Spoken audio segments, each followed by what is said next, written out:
was, I've this didn't happen when I was a kid, and it started happening, late 2000s, early teens, maybe late 2000s. And it's basically the sky looking like you're standing on the bottom of the ocean looking up. And you're seeing what the waves look like from underneath. And this phenomenon is just such a strange one that, I wonder why nobody else is talking about it, at least in this regard. Because the one thing that I can say is, show me the paintings. It's the same argument that I'll always give you. Show me a painting from from 17 something, from 18 something, early 19 something, where the sky looks like this. You would think this would inspire a person or two to make a painting. It inspires someone like me to pay attention to it. You would think there would be somebody in the past that's been like, hey, why does it look like we're underwater? Why does it look like waves? You would think it would be that way, but it never has been. Morning, Matt the Visionary. Thanks for the like.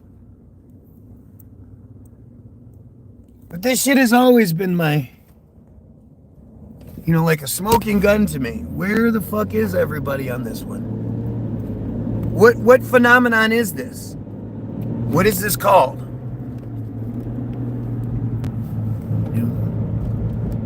I mean, it's... Do you honestly believe that nobody would have painted this back in the days when people painted the sky all the time and, they didn't have a whole bunch of distractions? You don't think anybody would paint the sky looking like this if they saw it? This weird-ass blanket. You'd think it would inspire an artist. I consider myself an artist, though I use words instead of painting, but it's definitely inspired me to do, to say plenty. And to just assume that, I guess, like the whole notion of new cloud formations and that. How do you do that? How do you go, oh, that makes sense. People studying the sky never decided to name these things until recently. Named everything else. Looked at everything else, just not this. It's almost like it's new. It's almost like it didn't exist beforehand. Look at it. Look how fucking weird it looks. All the way back. Just ripples. It looks like an inverted ocean. It looks like what you would assume the ocean looks like from underneath.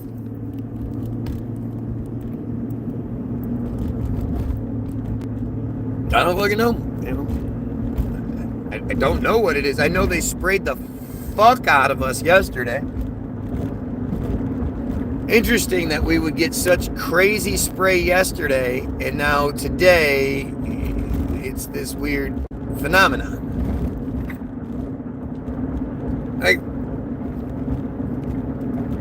you can't just wake up every day fresh and clean. It's a new slate. There's, yesterday didn't happen, blah, blah, blah. You have to be able to remember and to put shit together. I think it is.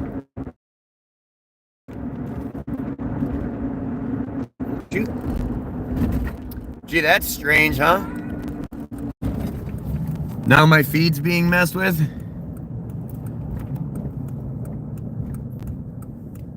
Show me the time. Show me the pictures of the clouds looking like this. 1600s, 1500s. Show it. Right? Like, if it's normal clouds, if it's just something clouds do, and it's so spectacular that someone like me takes notice, then someone like me, who's existed throughout the years, would have taken notice. artists who see a painting and everything they can, everything. Look at that shit. What the fuck is this? It looks like it's all.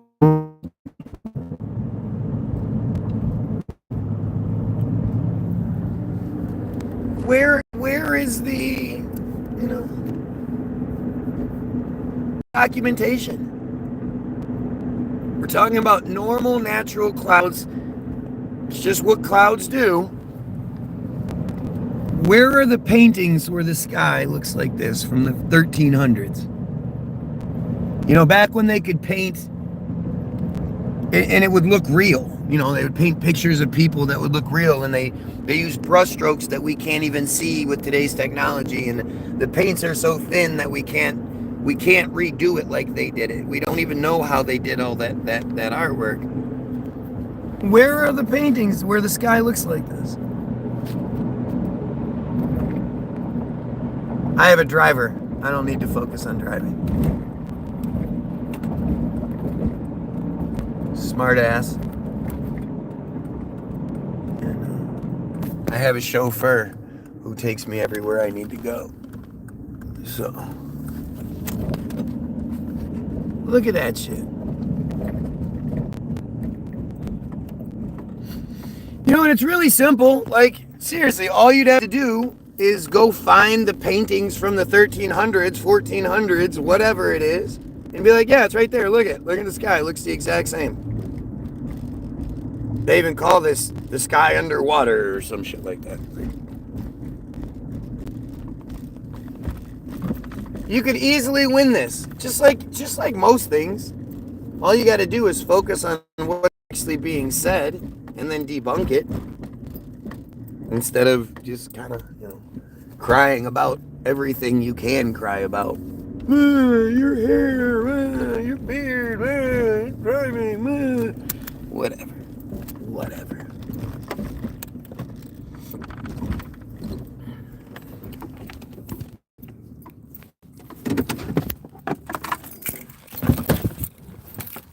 Look at that.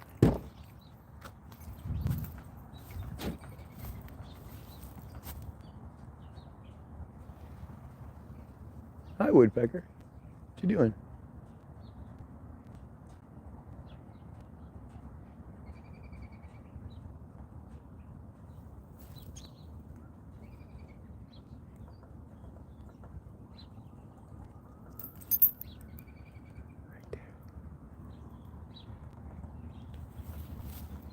Look at that. It looks like somebody's like pulling on it. What is that? What makes the clouds do that?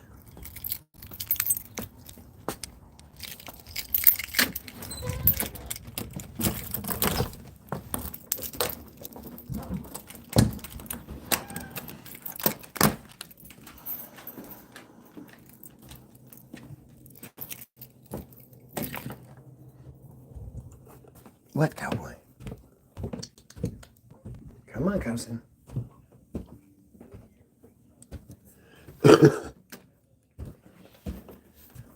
Got one of those looking up from the bottom of the ocean skies today. Yeah. That, were so prevalent in the 30s and 40s and the 1300s and 1400s. And,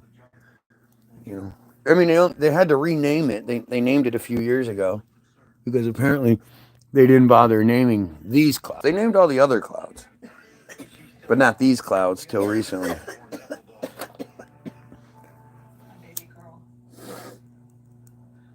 I was watching a video today about vaccines, and somebody, a senator, is talking about how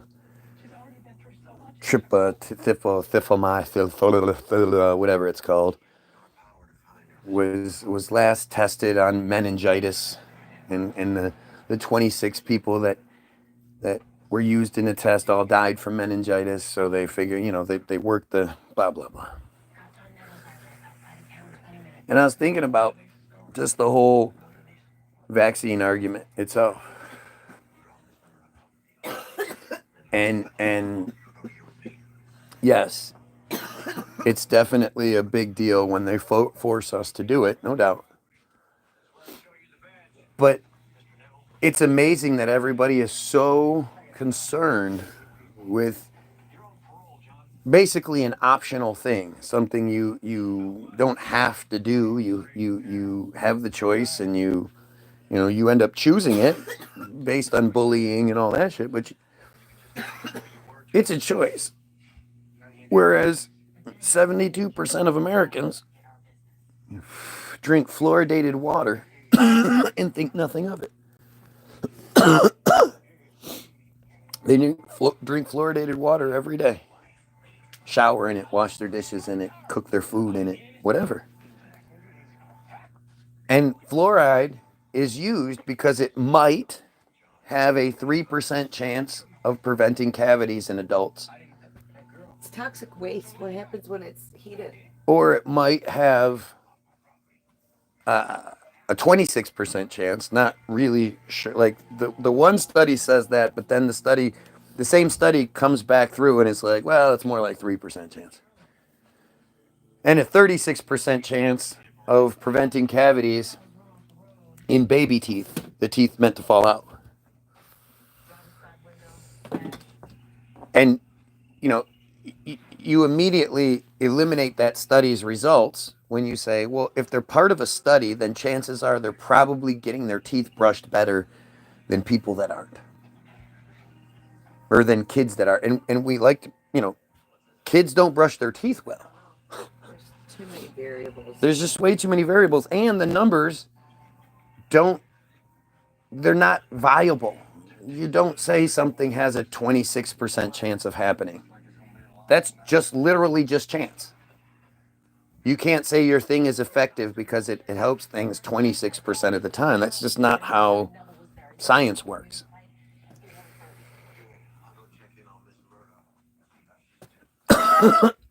But I accidentally studied, stumbled into this and started looking into it, and there's only so much you can find, but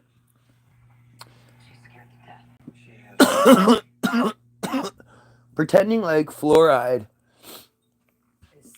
only affects teeth enamel, and it literally doesn't do anything else to our bodies.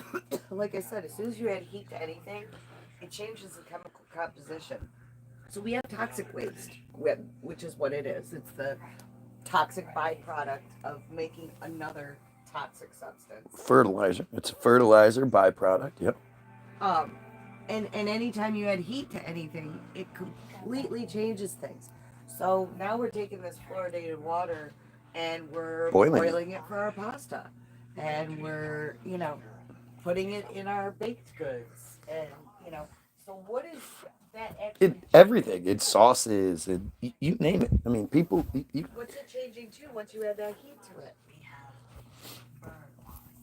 it? That's a whole other question. But even still, without the heat, it's like if you you take, it's like they say, Tylenol helps headaches.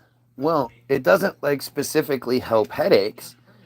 It the whole body is affected. To say that fluoride only affects tooth enamel, it's just yeah, it's just ignorant. It's just stupid. Chosen ignorance. Because if you haven't learned, and it doesn't even do that very well. You haven't learned anything from all of these pharmaceutical commercials we're bombarded with. And then the corresponding lawsuit commercials 5 years later. Right. That tells you straight up, if it's for this, it still might do this, and this. And this, and this, and this, and this, and this, and this, and this, and this, and this, and this, and this, and this, and this. So that already proves to you that no matter what they say it's for, it's not only affecting that system. And it doesn't matter what you put in your mouth. All of it gets filtered through your endocrine system. Your liver, your pancreas, your kidneys, all of it gets funneled through there. A great example of this is peppermint oil, right? If you put peppermint oil on your baby's feet. What you can taste what No, was belly button. If you put peppermint oil on your belly button, you could taste it in your mouth. Yeah, but what's the one with the feet? Remember, if you put it on the feet, you could taste it. I don't remember. But if you put it on your belly button, you can taste it in your mouth. So, everything's connected. It all works together. So anything that enters your system is going fluoride to comes in a bag with a skull and crossbones for how toxic it is. Which also happens to be the logo of the most powerful fraternity in the country. And how come nobody's talking about Chick-fil-A? Yeah, the Chick-fil-A guy. National boycott of Chick-fil-A? No. Chick-fil-A, not only does Chick-fil-A, so the let's see. The owner of Chick-fil-A has been arrested for driving over 400 miles to North Carolina with intentions to meet a 15-year-old child on a Sunday, of course. But Chick-fil-A has been steadily giving money to Israel. Like they're one of the largest, Israel contributors of the fast food chains. And he's clearly Super J. He's Super J. Just look at him. Isn't it for your teeth? In fact, it rots them quicker. I mean, it's a toxic substance, right? It's going to break down matter, correct?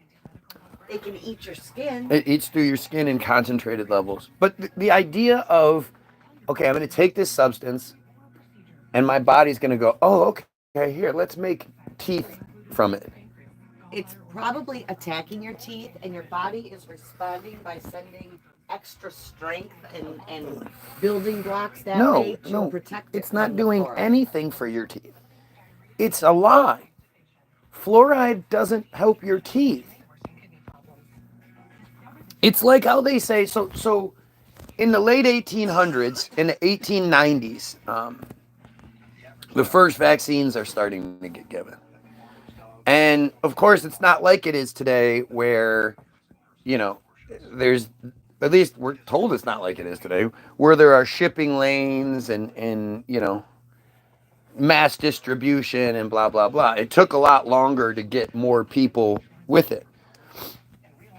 But at the same time, shit like yellow fever and diphtheria and these crazy fucking things that used to be really common were affecting the people. It also happened to be the time when we sort of figured out hygiene.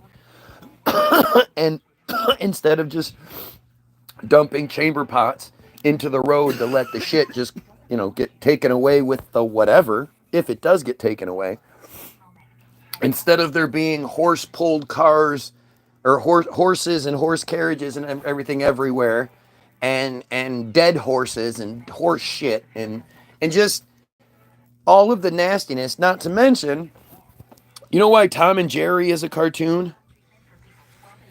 Because back when those cartoons were made, everybody had mice in their house. That's why it was like, it's so common, it's so popular. Because everybody dealt with mice, rats, in their house. That was a part of it. Just like people had fleas. Just like the bed bugs were real bad. Just like there weren't screens on windows back then. So people had more bugs in their house. So as screens were magically invented, more and more precautions.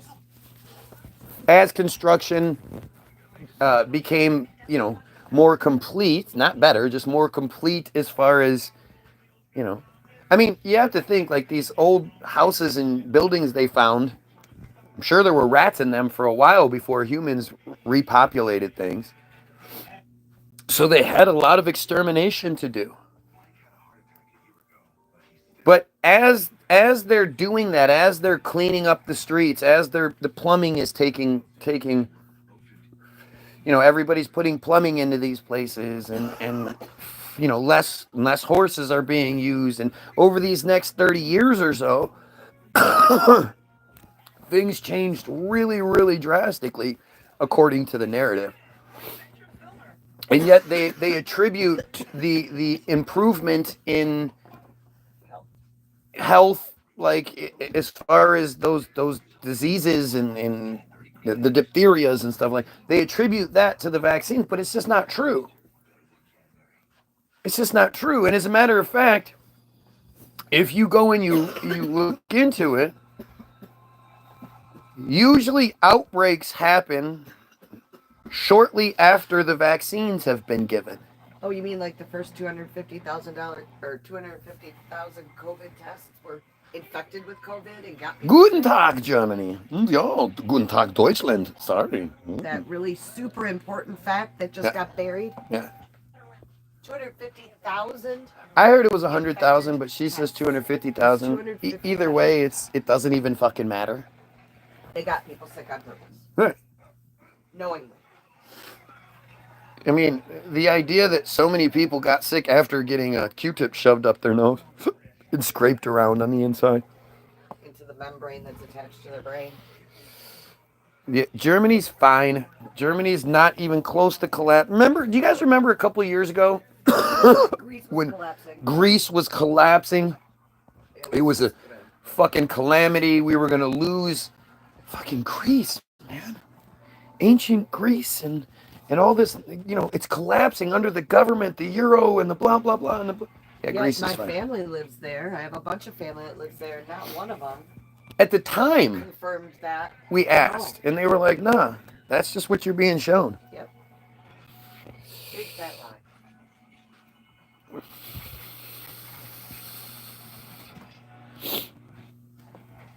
But it's like, again, if you look at like the largest hepatitis outbreaks of all time, the largest known outbreak, they're all associated with vaccines. Whether they say it was a faulty thing in the vaccine or a faulty ingredient, or somebody wasn't doing something, but they don't say, "Oh, it was the vax that did it. It gave them that." No, and they won't. Polio only comes from that. I believe it only comes from that, and they've renamed it. They call it now GBS, which is Guillain-Barré syndrome, of which you're not going to be able to fucking remember, so you're not going to ask your doctor. Is it that Guillain-Barré? What? How do you say it? They told my uncle he had that and that he was going to die. And Uncle Frank thought he was going to die for a while. They were treating him and everything, and then they found out he was misdiagnosed. According to the official fluoride story, I forgot the names, but a guy discovered a tribe who had fantastic teeth. It was attributed to the high amounts of calcium fluoride in their drinking water. So we're told. How did that get in their drinking water? Did their Well, there's natural fluoride, which is different than synthetic. Synthetic came from toxic waste from Florida production. Tylenol? Why is anybody talking about Tylenol? What was that, a year and a half ago, 2 years ago, they came out and said, "Oh my God, Tylenol is actually toxic. You shouldn't take it." And yet the hospitals are still pushing it. It's still on the shelves.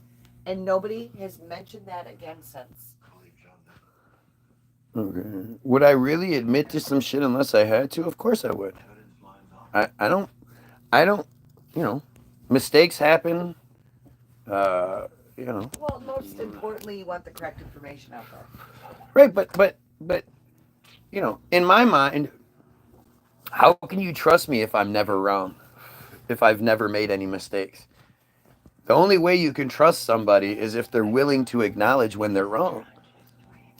And I bring up stuff that I was wrong. I mean, everything I talk about, I used to believe the opposite.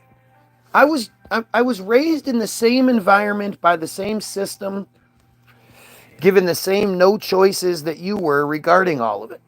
And a lot of the stuff you talk about is stuff that you were fascinated in when you were younger, and were like into the narrative 100%, the whole space thing. You loved it. Right.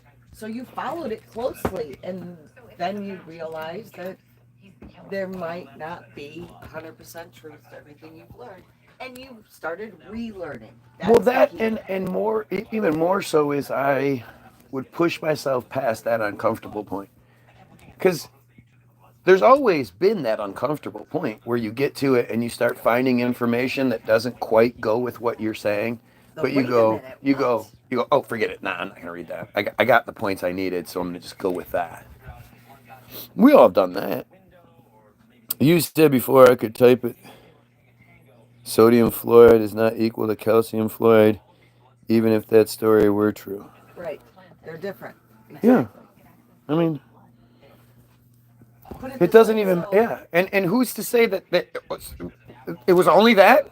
It wasn't that tribe's genetic makeup. It wasn't that tribe's, it wasn't you the. know, Okay, so if that tribe existed.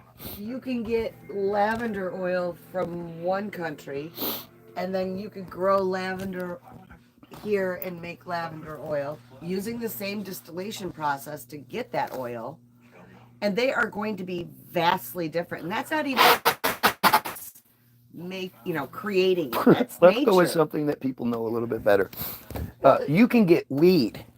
You can grow weed here in, or Jamaica. yeah, and or in northern Cal where they have a specific microclimate that Same seemingly, seeds, same, same strain, same same every, and it's not genetics. going to be nearly as good. It's going to be totally different. The plant's going to look different. The buds are going to look different. It's going to taste different. It takes on the nutrients, everything from the soil, and soil's different all around the world. So, Most just don't know or have not broken the matrix, aka mental constructs of reality and how you perceive it. Yeah, to a degree. I think more people are waking up and like I think the majority of the well, wait a people that second. claim to Hold be on. Christian don't actually believe that shit. They believe that they cherry pick and they pick and choose which parts of it they want to believe because those parts fit with whatever narrative they want, especially if it's they want to go to heaven when they die. But at the end of the day, your religion gives you a list of rules that you're supposed to follow, like religiously, if you want to go to heaven, or if you don't follow the rules, you're going to go to hell and burn for all of eternity. And, you know, nobody follows those rules. Nobody lives. If you tried to live a good Christian life, you'd end up in prison. You know? You can't kill your disobedient children.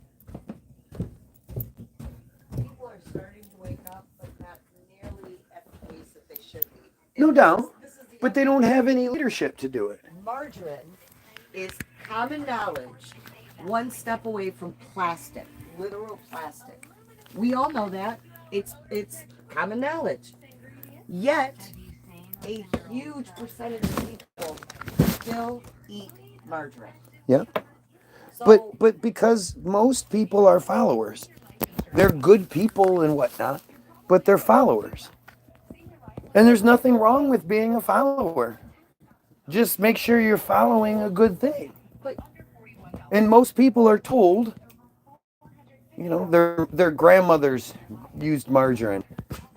They if they see margarine as bad story, they just skip over it because they want. It's just like everything else.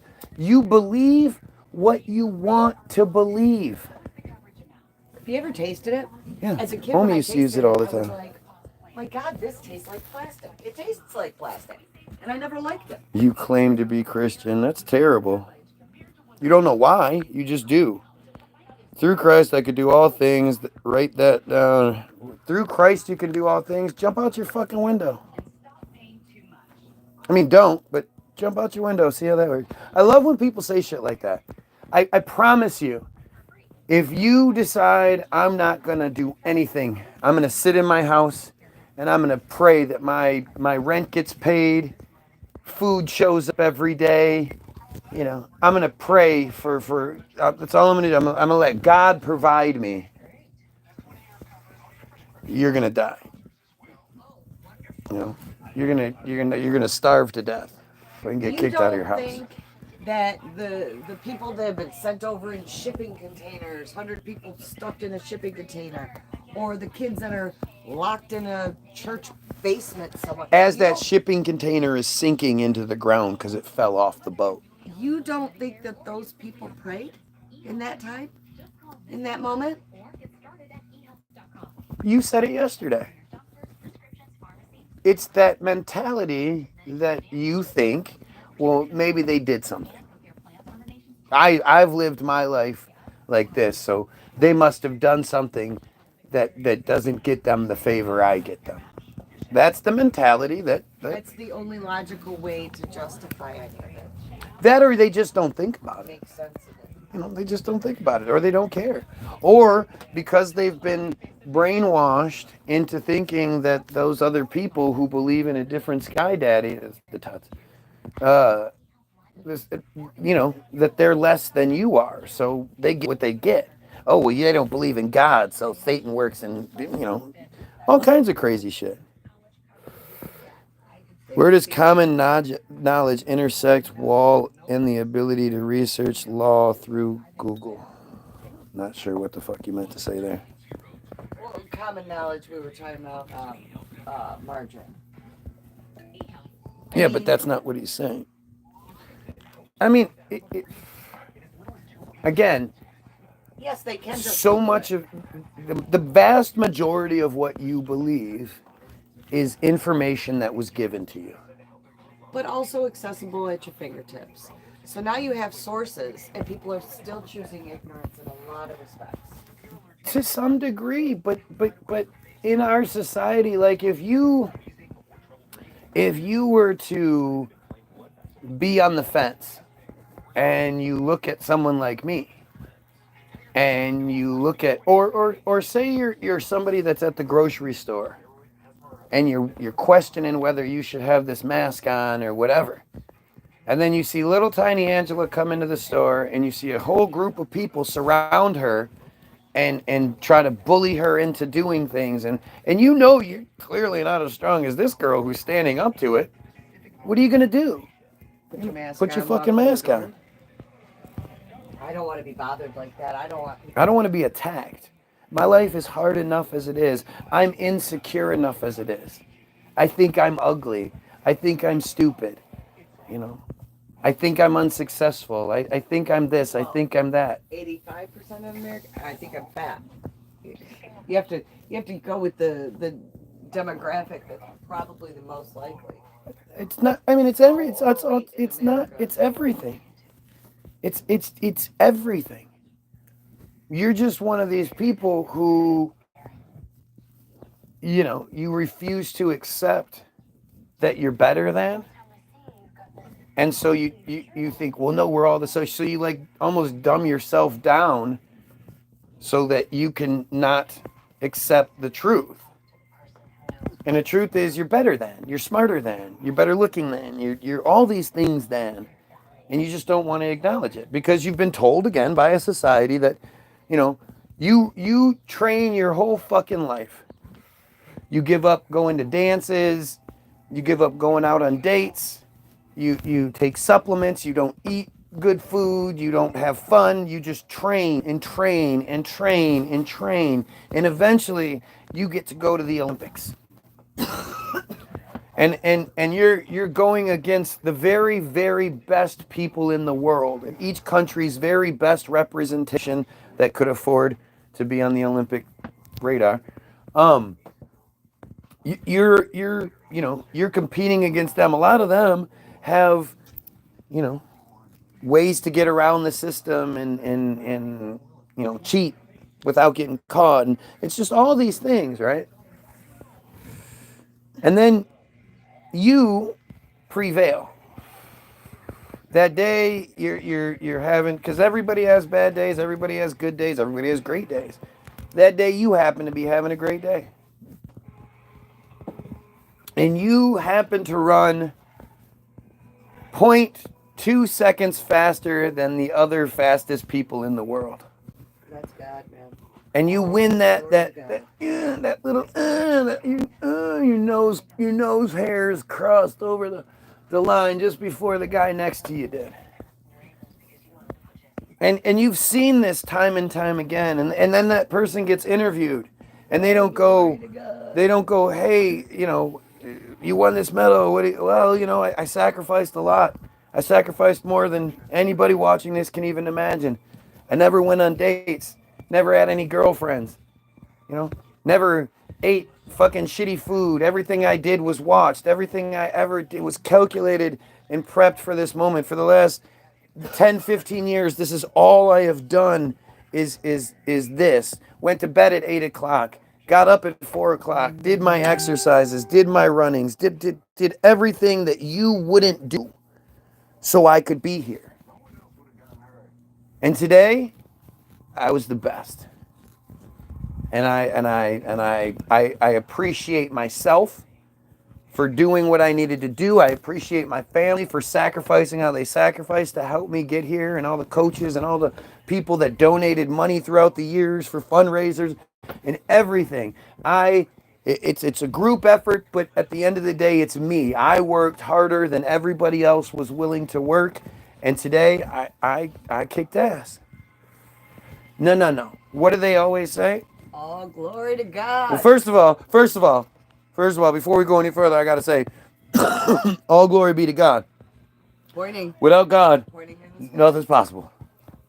Basically, God picked me to win the race. All those other people who pray just as hard as you do, eyes closed real tight. Take that same person and then have them come in 5th place. Then what? Well, then they got to say some stupid shit like, I'm just happy to have made it this far and blah, blah, blah. But more importantly, what did their life mean at that point? You just wasted nothing. All your life. Well, that's not true. If you're in most other countries, even if you make it to the Olympics, your country recognizes you. And most other countries, Olympic athletes are paid athletes. Their lives are paid for. They don't need to have fundraisers and all that other shit. It's pretty goofy. Considering how much money is made off of the Olympics. Especially if you're a star like a Michael Phelps and you bring the fucking eyes to it. You bring the crowd. If it weren't for Michael Phelps, people would not give a shit about the Olympics. Michael Phelps changed things. He didn't get any money. A bunch of Jays did. He got endorsements. He's rich. He did, but he didn't get money from the billions and billions of dollars the Olympics made. No, they are. All of those athletes are paid. They're not supposed to be paid athletes. They're not supposed to be. Either they won't be paid, like they're not. Well, but that's just not true. I mean, it's what it used to be in certain things. But like when America got sick of getting their asses kicked in basketball, they were like, you know what? No more college. Let's just bring our best players. Didn't those NBA players that agreed to play forego their salaries that year, though? No. There was talks of that. No, there wasn't. You're crazy. No, they made $1 gazillion off of it. They got Michael Jordan to do it, and they really, literally, the dream team. Like, there's these things that sort of like, if it weren't for these things, if it weren't for Michael Phelps, if it weren't for Carrie Strug or whatever her name is, if it weren't for, what's that little black girl's name? That's awesome now. No, not Dominic Dawes. The one that's awesome now. Whatever her name is. Yeah. If it weren't for her, if it weren't for these really, really magical stories, we wouldn't give a shit. It's glory to God because I don't want any of it. Yeah, you do. If you didn't want glory, you wouldn't be here talking.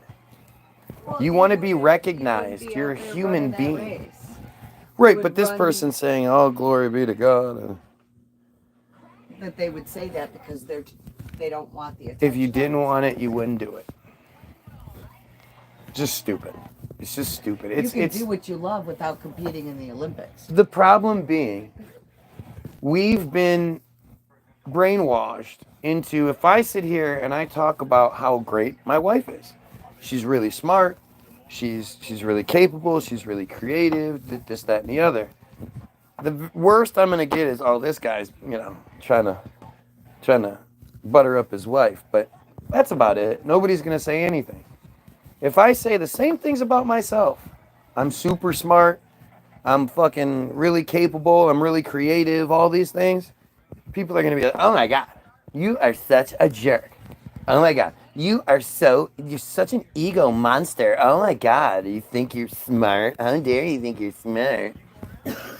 I can always say, if you guys saw me playing basketball every day and then I said I was great at basketball and I'm better than all of you at basketball, maybe occasionally somebody's gonna, oh no you're not, I play all the time. But most of you, especially if you saw me five slam a jamma doing all these things you couldn't do,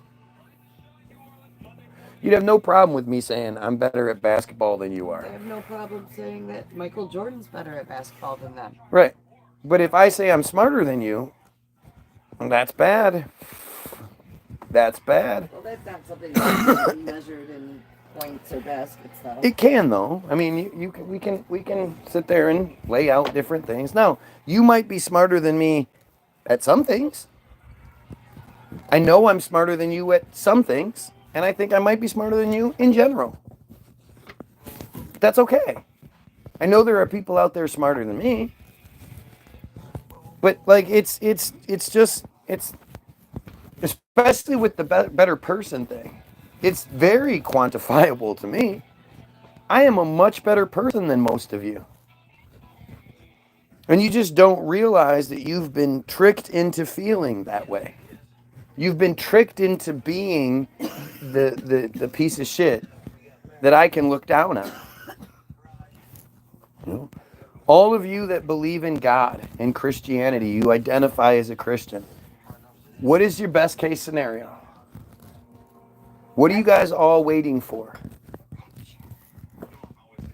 You're all waiting for Jesus to come back, right? Isn't that like the main thing about being a Christian, that Christ is going to return and bring salvation? And no, because the rapture, like growing up in the Greek Orthodox Church, that was never spoken about. The rapture, it's I different wasn't now. Introduced to until I went with a friend to a Baptist church, and I had to ask them what that was. Right, but that's... So there's different denominations that focus on the rapture and others that don't even mention it. I would bet that they do now. I would bet that it's everywhere now. But, at the end of the day, the average Christian is still waiting for Christ's return. Whether you're willing to go the rapture route and all that stuff, that's one thing. But you're waiting for Christ's return. That is your ultimate best case scenario. Well, yeah, he'll bring the salvation. He is the savior of mankind. And it just goes to show you that you're stupid and you don't understand or know what that says. Morning, dude. How you feeling? How are you feeling? Good. So you're fine? You're not sick? No, he's not. What are you, sick? He's definitely taller. Lay down, I'll get you a chair.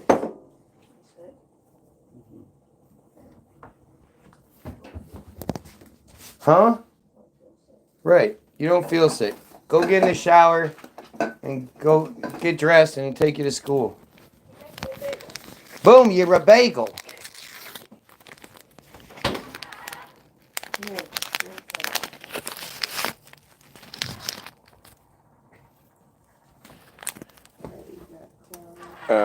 Let's see. You can say what you want. Never. If I was God, I wouldn't walk around. If I was God, there wouldn't be pedos. As soon as you started going pedo route, you'd start feeling some achy breaky in your heart, and then you'd have a heart attack, and everyone would know the first time they were going to act upon it, they had a mild heart attack. The second time they were going to act upon it, That's the killer. Boom. The Widowmaker. And it would be well known. And I wouldn't walk anywhere. I'd float around like Magneto.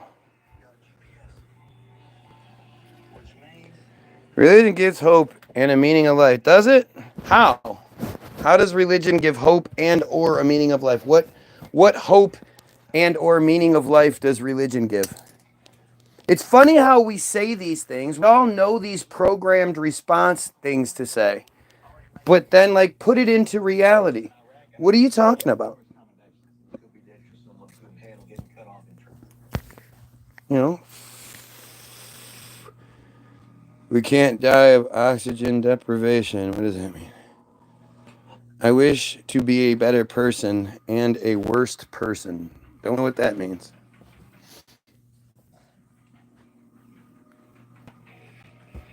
You know, it's like at the end of the day, are you actively on your own personal journey for your own, like, I need to find salvation, I need to this, I need to that? Are you ignoring genocide happening right now? Do you consistently ignore when the church gets caught raping children because you don't want to rock the boat too much?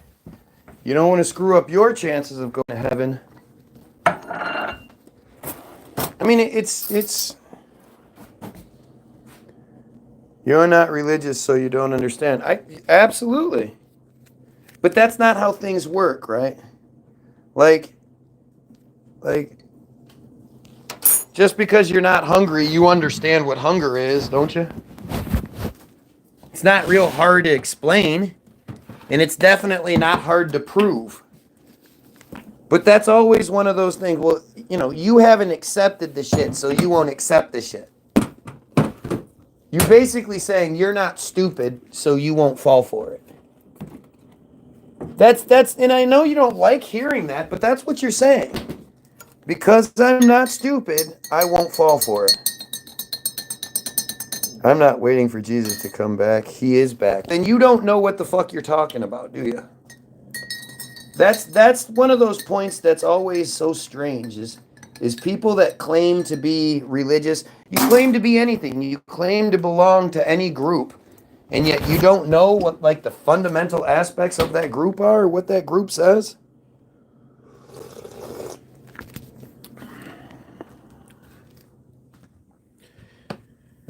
Yeah. Feelings for losers. Just like reading. How can I prove that something ain't real?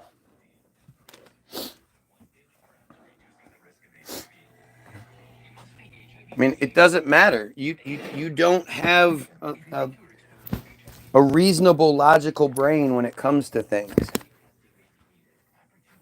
So there is no proving it to you. It's just showing you a bunch of shit that doesn't make sense, and you can choose whether you believe it or not. You can't wrap your head around the understanding that religion gives people hope and a meaning of You see that? Dumbass says something. Then when asked to elaborate, what hope does it give and what is the meaning of life that it gives? Instead of being like, oh, well, it gives people hope because of this or that, the other thing, and the meaning of life aspect is this. Instead of anything like that, it turns into, oh, you can't wrap your head around it. See? Typical Christian. Instead of just answering the question simply, oh, yeah, blah, blah, blah. It's just more bullshit. Oh, yeah. No matter your opinion, you are loved by somebody. Do not give up. You are loved. So that's how fragile and shitty you are. Whatever you're doing in life that no one loves you, having that fake, oh, well, Jesus loves me. That's a horrible crutch to have. Maybe you need to change your life if no one loves you. But I doubt that's the case. I doubt it. Unless, of course, You grew up in the Jewish ghettos, and every one of your family members were killed. Because there's always that.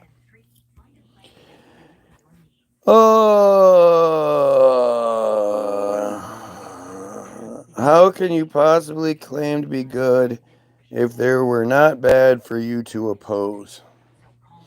You're wasting. I've never seen his change his mind ever because you've never seen anybody make any reasonable arguments. And again, I didn't start off this way. You pussy. Like, you are a pussy. I got it. I don't use that word very often, but man, you are a pussy. You can't make any reasonable arguments for the bigotry that you push. And so that means it's something wrong with me. And I should start believing in God and whatever, because this person is saying nonsense. I should, oh, well, I guess you're not answering any of my questions. Not even acknowledging what's being, you're just sort of talking shit. But yep, you know what? You're right. You're right. I should do that. That's what Wally does. So that's what I do. Get the fuck out of here. I'm just trying to talk because I like typing and talking and communicating. When you're such a coward that you're not even willing to say, like, you are trying to change minds, that's why you're saying things. It's not just because like talking and you trying to change minds. Which the thing is, if you're a Christian, you should be. As a Christian, you're not charged with sitting around talking to people who already believe what you believe. That's not what it says. It tells you to try to find people like me and change our minds. The problem being, as always, you don't have any reasonable arguments. It's just dumb shit, especially if you're in your 20s, you're just some 20-year-old going to class and shit. You have no idea.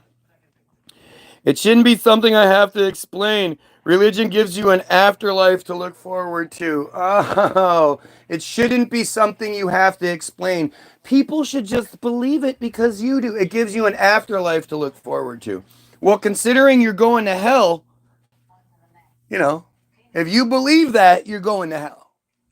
If you believe there's an afterlife, you're going to hell.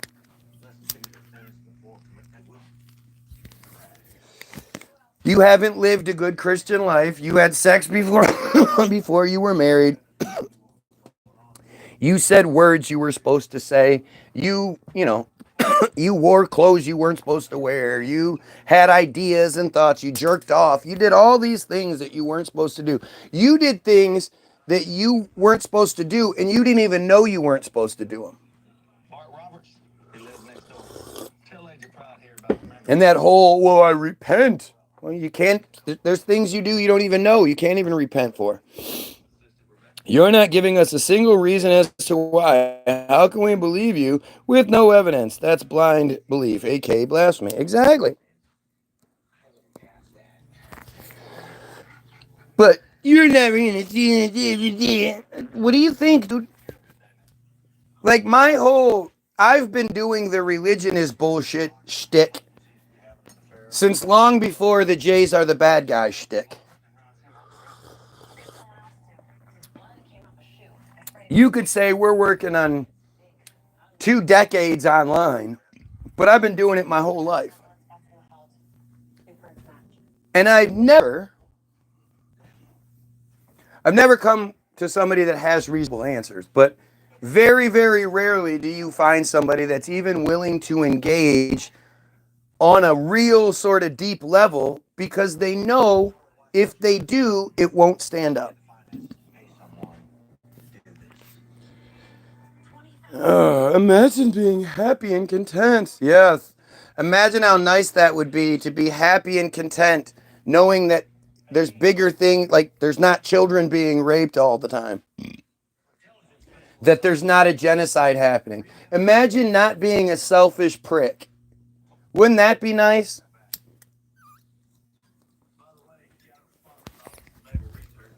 The selfishness it takes. You know what the worst part about you selfish pieces of shit are?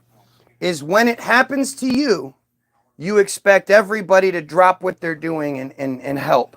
Why isn't everybody helping me?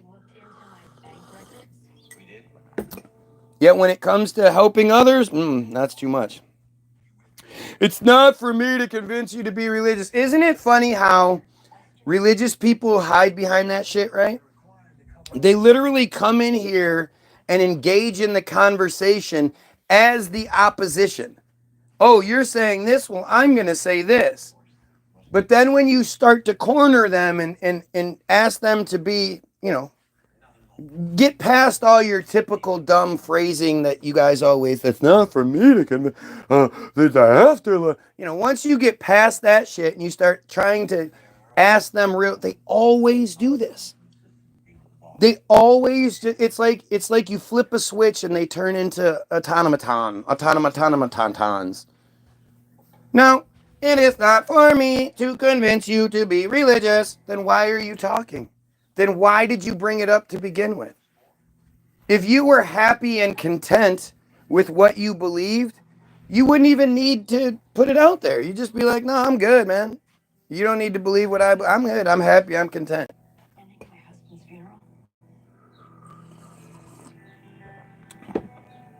But it's you trying to combat your own brain. The problem being, I make too much sense. You have to then be a dumbass piece of shit to believe the opposite of what I believe. And so you realize that, and you try to do everything you can to make that not be the reality, which includes attack me and trying to make me sound like a bad guy. But the reality is, you see it.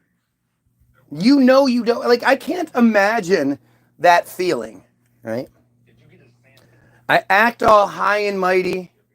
I act higher than thou, like I know a bunch of shit. And then somebody calls me out, and I go, and I like search my recesses. Like, wait, and I don't know those answers. That has to be like that has to be a pretty swift kick in the nuts. A true humbling experience. People use the word humbling wrong all the time. I won an award and all these people are clapping for me, and I'm getting I'm so humbled by this. No, that's not how that works. Whether you have religion or not, you'll have an afterlife. We are more than the body for sure, but that doesn't automatically mean religion is true.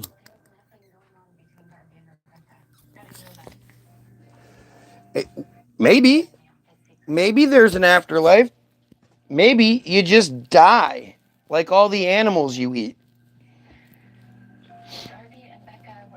Like all the people that die on a regular basis that you don't give two shits about. I was literally an altar boy growing up. I know what I speak on. Oh, it's terrible. Just because you were an altar boy doesn't mean you know what you're talking about. Get that straight. When you're a kid and you're forced into doing something, you will do just enough. When you don't have it, like when it's not your driving force, it doesn't guide you. You're doing it to not get in trouble. You're doing it because you're made to do it by your parents, by whatever. You're going to put half into it, just like most kids with school. You can always tell the kids that do because they want to do well. Then you take, kids like me and you put them in school, and didn't want to be there. So I didn't give full effort. When it comes to religion, most kids didn't want to be there. They did just enough. They learned just enough to get through what they needed to.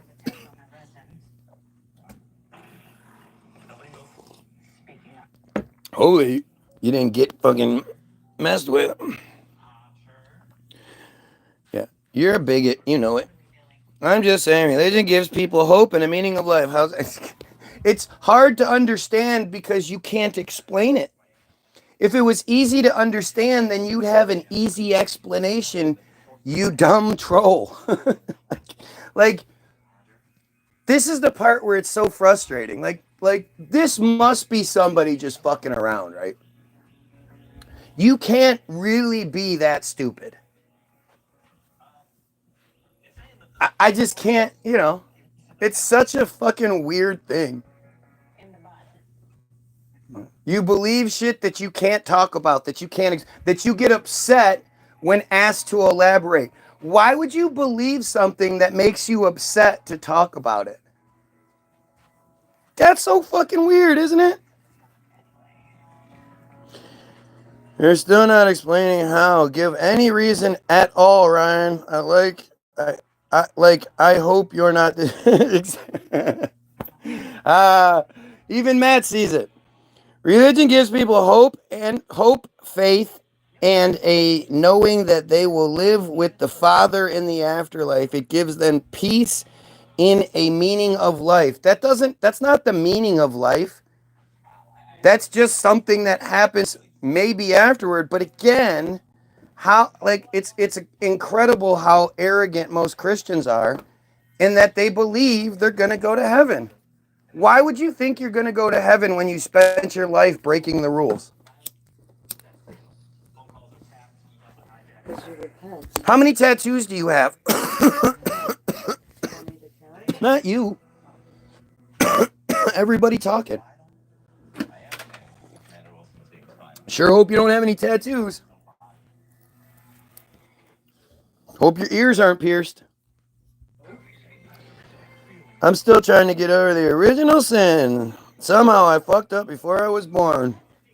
Just like how you need, hepatitis shots and shit because, all the street corner hookers you're out fucking and heroin and needle drugs you're doing while you're in the womb. You say, oh God, forgive me for what I did, knowing without knowing. Yeah, that's amazing, isn't it? Peace and harmony is something God knows nothing about. What a coward. What a pussy. Like it's such a weird, like such a unique character being presented right now, right? Somebody who, I see it and I see this and I see this. But then when it's the best example of it. Whenever I love the people that love what I do until I do it to their thing. And then it's like, you're not happy and content. Like that's like you're telling me that like I don't know it. Like I haven't said I don't understand how anyone can be happy and content knowing that there are J pedos everywhere. Knowing that there's a genocide taking place right now and you happen to be paying for it.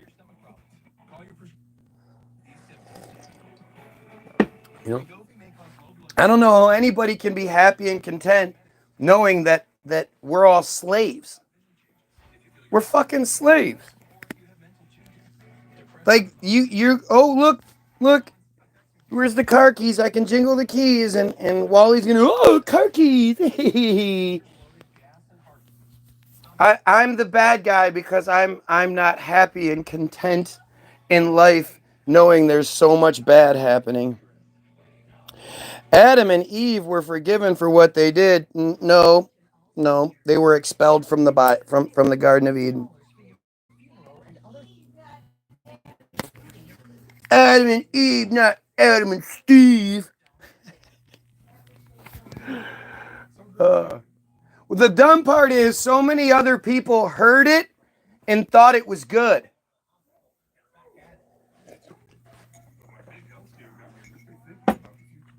Because they're dumb enough to hate gay people to begin with. You seem depressed as fuck, dude. Go get help. Always the same dumb J nonsense. Depressed as fuck. I should go get some help. You keep talking about all this pedo stuff. Why don't you just ignore it? I do. Why don't you just be a good slave and shut up? I do. Well, I complain a lot, but I don't complain about like the top stuff. I just complain about darn Black Lives Matter. All lives matter. Protect my religious freedoms. Yeah, transgender people reading books to kids makes kids transgender. Yeah.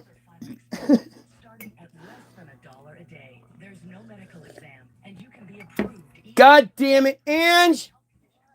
You left this fucking bag sit here. Now I'm gay. Yeah, but I can see the flag. Oh, make sure Nathan doesn't see it. Okay?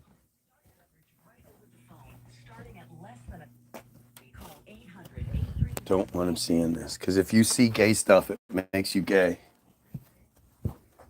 Nate? Dude? Don't look at this, okay?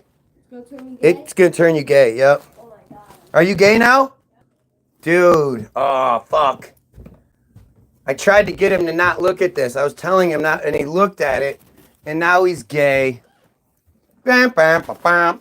Mwah. Oh, stop yapping and give real info. Again, what is this dumb J now? Did you see CNN somewhere on here? You wanted to get some real info? You're the one who believes we came from monkeys. Do I? Gosh, that's weird. How many people have heard me say we came from monkeys? Sweetheart, I believe we came from monkeys. I believe we came from fish that walked out of the water. Fish that walked out and turned into monkeys. Well, fish that turned into dinosaurs. Yeah. And then got killed and then turned into other stuff and then monkeys. And then those monkeys turned into people. The tigers didn't turn into people. Oh, yeah. The elephants didn't turn into people, but the monkeys did. Yeah, I believe that.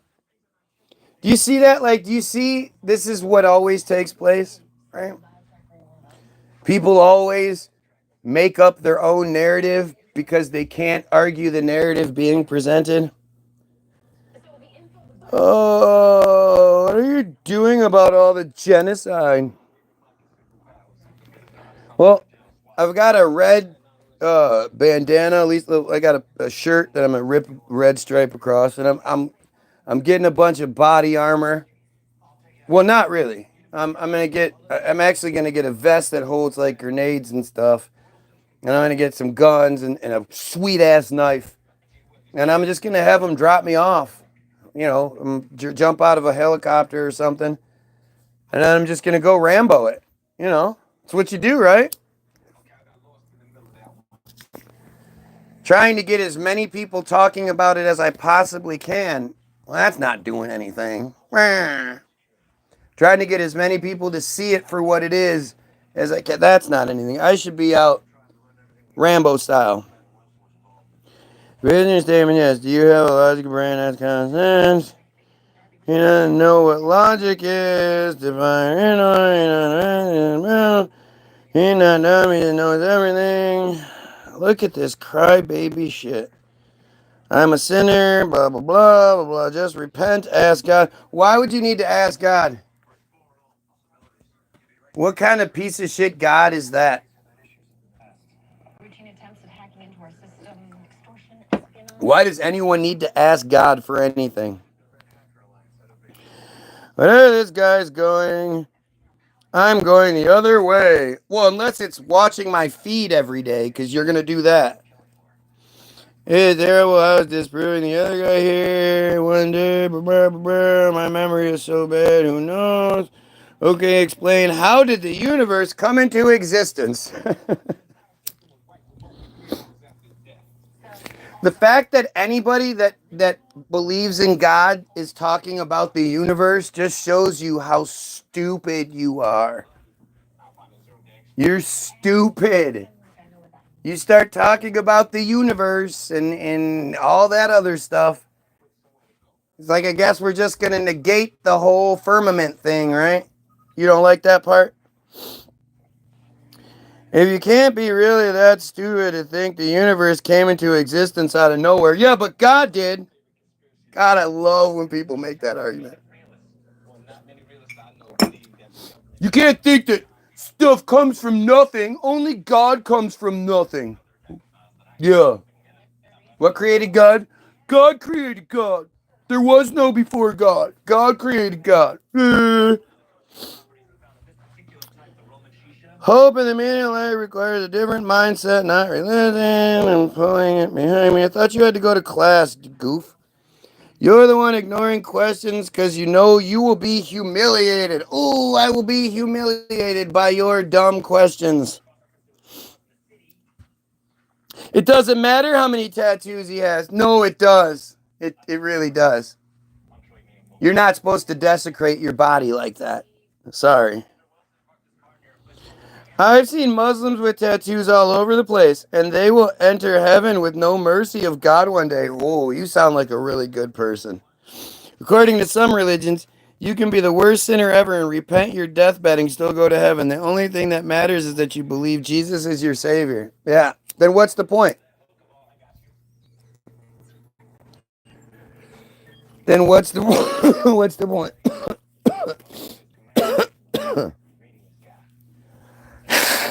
Seems like those kind of religions sort of sprung up because the other ones were too hard. I don't like this one. Can't do anything. Keep getting in trouble. Hey, can't we have all the same stuff, but like, you know, you're just like forgiven? You know, like, can we just do that? And then when you start learning about like where all that shit came from and how the priests used to sell people salvation and sell people what I don't remember what it was called. But they were able to you know, if they sinned this much and they just gave this much to the church, like it's all just bullshit. It's all bullshit. Oh, Jesus is not the Savior. The meaning of life is different to everyone. Then it's not really a meaning, is it? Yeah. You can't say that it gives people the meaning of life, but then say that's different for everyone. Meaning of life, find God and worship Him alone without associating partners. What kind of piece of shit God wants that? Think about what an asshole. I'm gonna create a narrative so that they'll worship me. Every single day I demand that my kids spend hours of the day thanking me for providing them their life. You like that food, don't you? You thank me.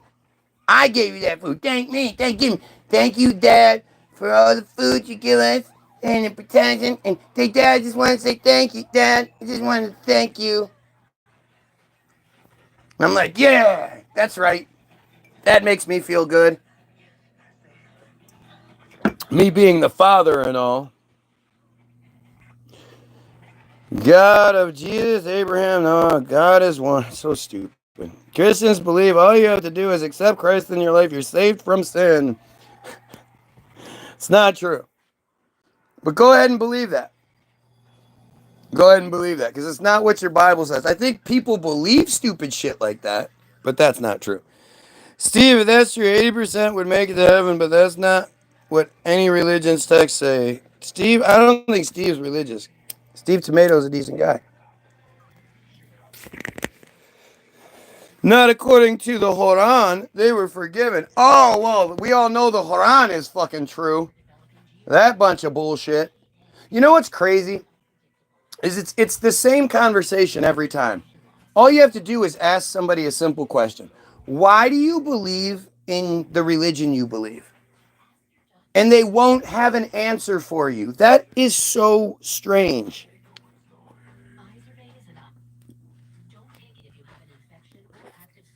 He doesn't understand that when you become religious, you become saved from sin. Then why do you even go to church? Then why do you do anything? If all you have to do is accept Jesus in your life, then what about all the other shit? I'm not afraid to disrupt the whole world by believing what you're supposed to believe. Adam and Eve asked forgiveness, and God says they slipped and made a mistake. It's not a tragedy. They were not expelled. It was God's plan to send them to earth. Nothing to do with sin. Yeah, that's exactly what the Bible says. That's exactly what the scripture says. It says it just like that. A mistake from God would be just glorious, wouldn't it? God's infallible. God doesn't make mistakes. God doesn't make any mistakes. I love it when you do the voice. It's hilarious. I'm delusional. Every baby is innocent. So, I love how people are arguing over over the same Sky Daddy shit, and that doesn't trigger something in their head to go, hey, why do we believe the same Sky Daddy but different? Hey, why does everybody believe in different gods but the same devil? Man, if only I was the smartest guy, the rest of the world would be better. It would be. It absolutely would be. I'm glad you pointed that out. It's funny that you think that tell works. I'm a gun. The gays need Jesus. No, they don't. If anybody was gay, it was Jesus. Walking around with all those dudes hanging out all the time. Whiny little girl. Man, you gotta believe in me. Why don't you believe in me? My dad, do you know who my dad is? God still love you. God still love you. Well, God need to teach you how to talk. Even if you haven't found that's not how that works. God doesn't love you until you ask for it. Right? And why would I have to find God? Like, do you know how stupid you sound? What an absolute piece of shit. And really, God can leave me the fuck alone all day long. Can he just do that thing where he stops all of the clergy from raping children? Can't that happen? How about all you selfish pricks stop praying about your own stupid bullshit? Oh, I hope my water bill, and I hope my little Susie makes it to school on time, and I hope and my Donald Trump makes my drug prices better, and none of you are sitting there being like, hey, God, I'm not asking for anything other than stop this clergy from raping kids all the time. Can we just stop the clergy from raping kids all the time? According to this guy, you can sleep with your own mother.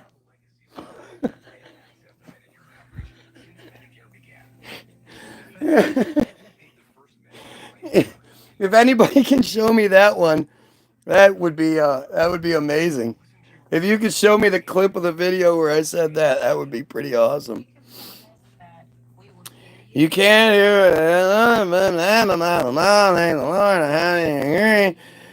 Your should thank those who prepare your food. It's the source of life. I got an answer.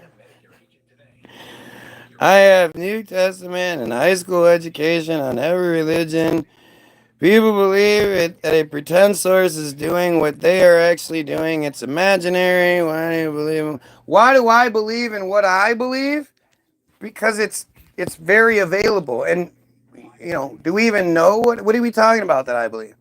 Do I believe there's a genocide happening? Yes. Do I believe that the Jays continuously rape children in Hollywood? Yes. Do I believe that the clergy in the church continuously rapes Hollywood? Yeah, or rapes children? Yes. Do I believe that our government is full of dual Israeli citizens and it's all just one big J conspiracy? Yes. Why do I believe that? It's pretty easy to see it. All you got to do is look. It doesn't require faith.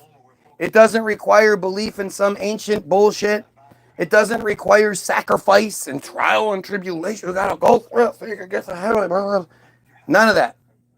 It requires you opening your eyes and stop being such a fucking piece of shit. You don't even need to open your eyes. You already see it. Everybody already sees it.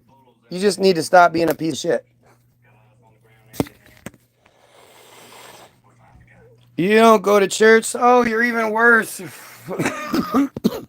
You're even more arrogant, right? You are given a source from a source, but you know more than the source about the source than you're so arrogant. And it's the same thing like across the board where people will it's like what so many people believe the government is this, the government's lying about that. So many Trump supporters believe Biden is this, bought and paid for, everything, this, all these bad things. What makes you draw the line at Trump? Where's your, oh, he's not like that because? Like, what makes you draw the line with any of it? Your government lies to you all the time. Where does your arrogance step in and go, okay, well, I'm gonna pick and choose. I'm gonna believe this thing and this thing, but I don't like this thing. I'm not gonna believe this thing. The arrogance is crazy. I don't believe in Sky Daddy. God is beyond that. Oh, is he? He can't read my comments because I've cooked him too many times. Yes, been cooked so many times by some clown who can barely speak English. Gotcha. If I don't read your comments, it's because you've earned it with your stupidity. Oh my goodness, the comment section has never been so lively. Looks like you got the title for the next 143 lines. I mean, God is not real part. Yeah, well, it doesn't work that way, but people need to take responsibility and accountability for themselves, but they don't. They love having the devil. It's the devil made me do it. It was the devil. I gotta swear to God to tell the truth. But you're not gonna let me get away with it if I say the devil made me do it? You swear to tell the truth, the whole truth, and nothing but the truth, so help you God? No. Jesus wasn't gay, he was just bi-curious. If God loves you, when does he start handing out the allowances? Yeah, no shit. Is there anybody in this world you don't attack? Is there anybody in this world I don't attack? Yeah, you heard my Eskimo rant the other day, right? Those goddamn Eskimos and their short stature. God damn it. Those goddamn Polynesians. Those goddamn Mongolians. Always trying to break down my shitty wall. Yeah, that's me. Is there anybody in this world, just has Matt the pussy or has Wally the pussy not like really shown you guys with every comment is like more and more pussy than the last one. And again, it's not a word I use very often, but I don't really know how to describe Wally's behavior today other than, boy, that guy's a big pussy. Not falsely attributing things to an imaginary source. Damn good. Bro, it's got a lot of suffering and reckoning coming his way. Oh, yeah. You know that God's going to be mad at me for trying to call out all those pedos. I should have just been quiet. That stupid piece of shit, non-existent, fucking asshole pedo God is going to be mad at me, boy. By the way, that's one of those comments that cooks me. I'm cooked by that. God doesn't exist. By looking at this world and how evil it is, God must exist and punish. So because the world is so evil, God exists to punish the world that he created to be the way it is. Why is it so evil? Why did God wait so long and let it get so evil before he decided to punish us? Like, it's just stupid. It's embarrassingly stupid. This is what happens to people. That's what happens to people who insult God. What happens? What happens? Well, for some people, it's pretty easy to see there is a God. Gee, that doesn't seem very godly, does it? For some people, it's pretty easy to see it. They can't explain it or anything, but they can see it. It's pretty easy to see there's a God. They don't want to take responsibility for anything. So it's like, yeah, it's God. There's some people like that. And that you benefit from recognizing you're a sinner while you are a sinner. These are these comments again. This guy cooks me all the time. That while you are a sinner, and don't deserve anything because while you are a sinner. All that you have is God's. What a, like, doesn't that sound like a fucking, an angry 5-year-old? That's mine, and that's mine, and that's mine, and that's mine. No, buddy, I worked hard for that. No, that's mine.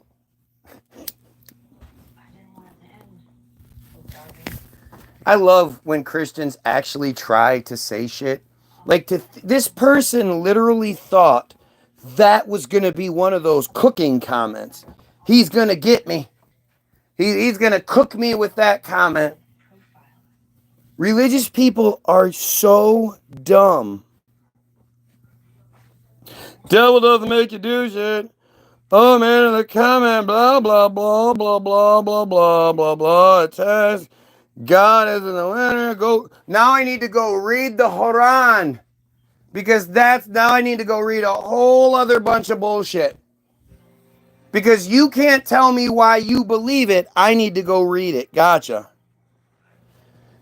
I haven't the time for a full study. I haven't read USA 101 variant. What does that even mean? Eskimo, don't you mean Inuit? Oh, yeah, you're right. I'm sorry. The Inuit people. You are. Yeah, but see, I don't care. Because I be hating on that. Attack them.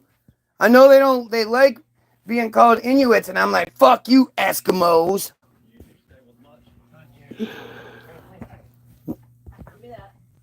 What? You actually read what that person says? I don't even read that shit.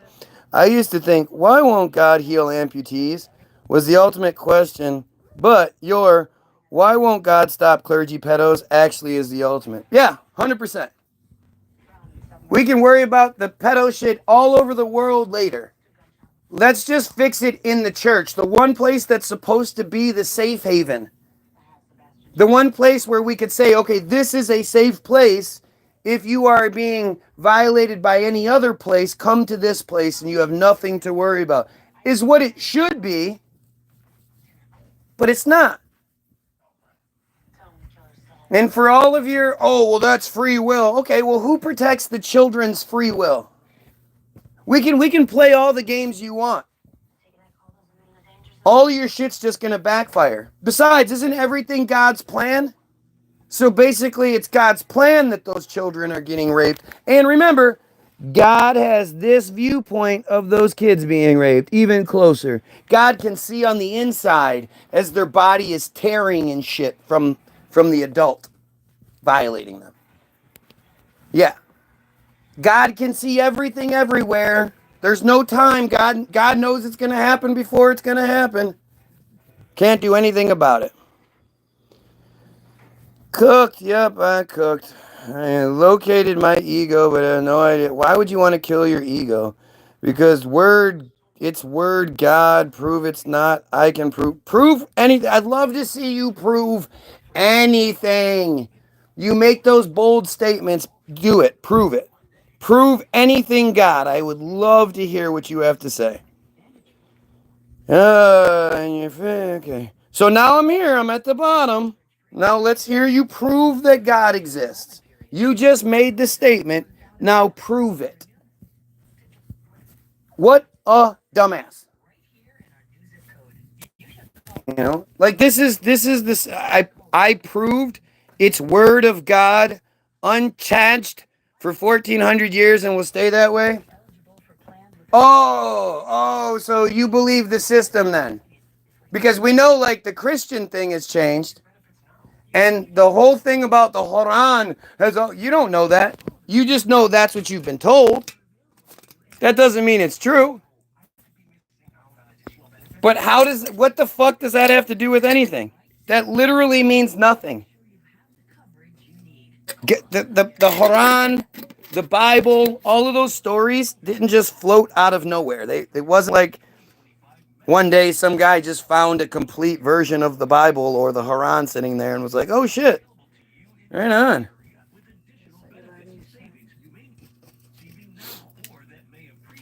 It means something because it's literal speech of God. No, it's not.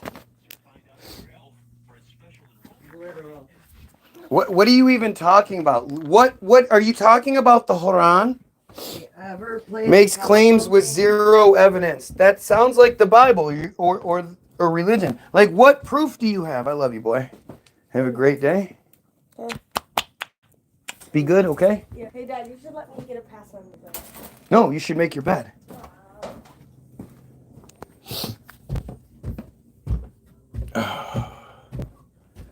Yes, it is. You haven't opened Quran yet. Why would I? It's stupid.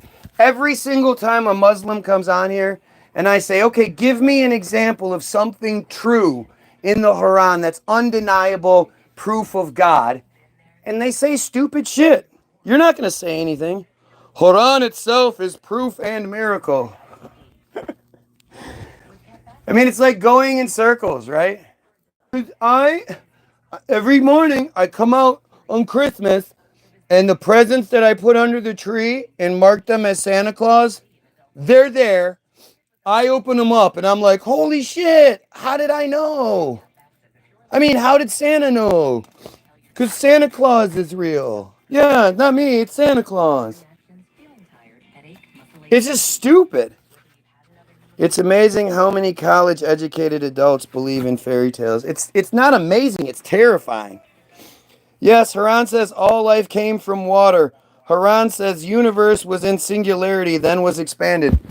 Okay, so what proof is that? No proof there.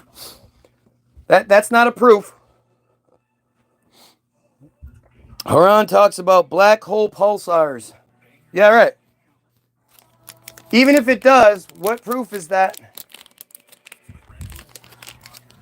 What proof is that? Because another story says so? You have no proof of black holes whatsoever. How do you know that science didn't use the Quran as that? But I'd need to see the fucking verse that talks about it before I'd actually believe this goofball. Quran was reviled 1400 years ago. Quran was written by humans. When did we discover Big Bamf? 100 years ago. No. The Big Bang Theory is as dumb as it gets. The Big Bang Theory is dumber than the religious nonsense. And I never thought I'd say that, but I can say that. As dumb as the religious nonsense is, the Big Bang Theory is even dumber. It's basically the same shit, it's just dumber. Define proof. Proof is something that I can, just like in a scientific scenario where I can repeat it and get the same results. I can see these results for myself. I don't have to rely on some bullshit. Broly wants to pick fights that he's confident he can win. Yeah, because, you go around picking fights that you're not confident you can win. That makes that sounds like a smart thing to say. What I usually do is I go to Muscle Beach and I pick the biggest, strongest guys I can and I just pick fights with them. I know I don't train at all or lift or anything. I'm not even that good a fighter, but I go picking fights I can't win because I got points to prove. What kind of dumbass picks a fight or an argument that when they know they're wrong? You know you're wrong and you pick it anyway. And then once you're shown that you're wrong, like it's out that you're wrong, you continue fighting about it like you don't realize you're wrong. That's some dumb shit. You asked for proof and he gave the plot. Laughing my ass off. Some people really are uneducated and willfully ignorant. They have to be. Understand, they have to be stupid. You have to be stupid to believe in Sky Daddy. If you believe there is a magical force out there that dinkle dinkle dinks anything it wants to happen, but doesn't stop the clergy from violating children, what are you doing? This whole idea of God's chosen people and the Bible says it's obvious that they gave us the religions, the Abrahamic religions. Why do you think they're all so similar? Because they're all written by and for the same group. They have to have two big bads. Like there's their group, and then there's the buffer groups.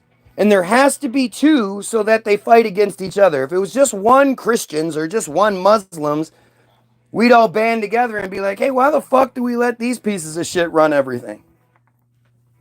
But because we're too busy fighting each other over fucking narratives they give us, they just sit by and watch and laugh.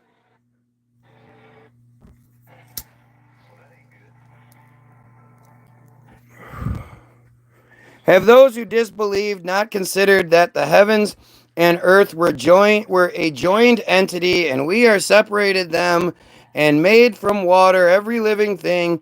Then they will not believe. 21:30. What the fuck are you talking about? Have we not considered that? Yeah, of course we've not considered that, because that's dumb as shit. Why would anyone just consider that? Logical proof is also proof. Yeah, sure, give some logical proof of anything. You know what else? Lack of evidence is proof against. Lack of evidence is evidence against. So if you can't give any good evidence for the thing you're saying probably isn't real. Okay, so what would prove God to you? Define it. Something tangible. I don't know. How do I define something that doesn't exist? Prove it exists. Prove something. You know, pray for an orange to appear in your hand and see how long it takes for that to happen. So everything behind the realm of physical proof is false. Wow. No, but when you're talking about something that is literally allowed to be its own country and violate children and collect tax dollars and all of these incredible advantages that mirror what Israel does, yeah, there needs to be evidence for that one. It's one thing if it's just somebody saying, I believe something on a YouTube video and talking about it. It's another thing when you're talking about entire fucking populations being forced into slavery behind these crazy things. Do you see this shit? Like, do you see this nonsense? Oh, look, the 20-something is like, I'm a great fighter.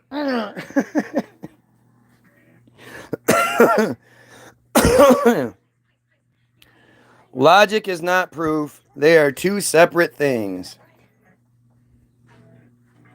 Logic pertains to mental reasoning.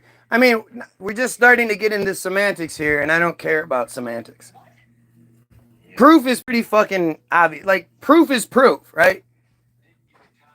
It doesn't matter who somebody is or what it, if you show someone proof of something, that's proof. Everybody's going to see it. If I say this is proof of this, then, you can see it for yourself. Well, it's proof of something, that's for sure. I believe in a higher power. You believe in God.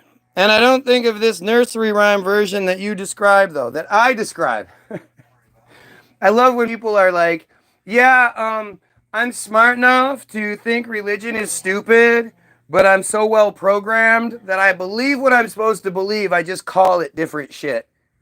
I believe in a higher power.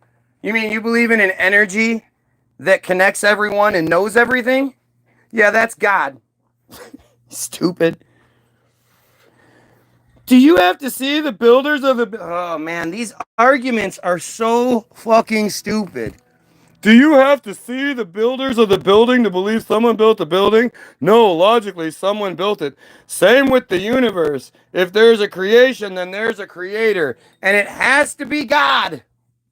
It has to be the all-knowing, all-powerful, omniscient, omnipotent God that watches children get violated left and right from this angle. Yeah. Must be that thing. Couldn't be anything else. And now we're talking about the universe. The big fucking universe now too, right? Oh, man. It's like, this is just stupid. These arguments it's the same stupid argument. They just change it up. Well, do you need to see the $1 million to know there's $1 million? Did you need to see the parents to know the baby came from someplace? Blah, blah, blah. Like, it's stupid. These are not arguments. These are just dumb statements. So wait. Speaking of buildings, there are plenty of buildings that exist that we have no idea how they built it.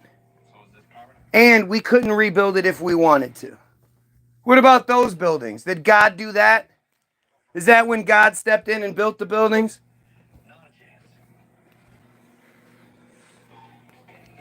But like, I can definitely go and interact with the building and see the building. I could probably meet the builders if they was late in, like, certain buildings, modern day buildings.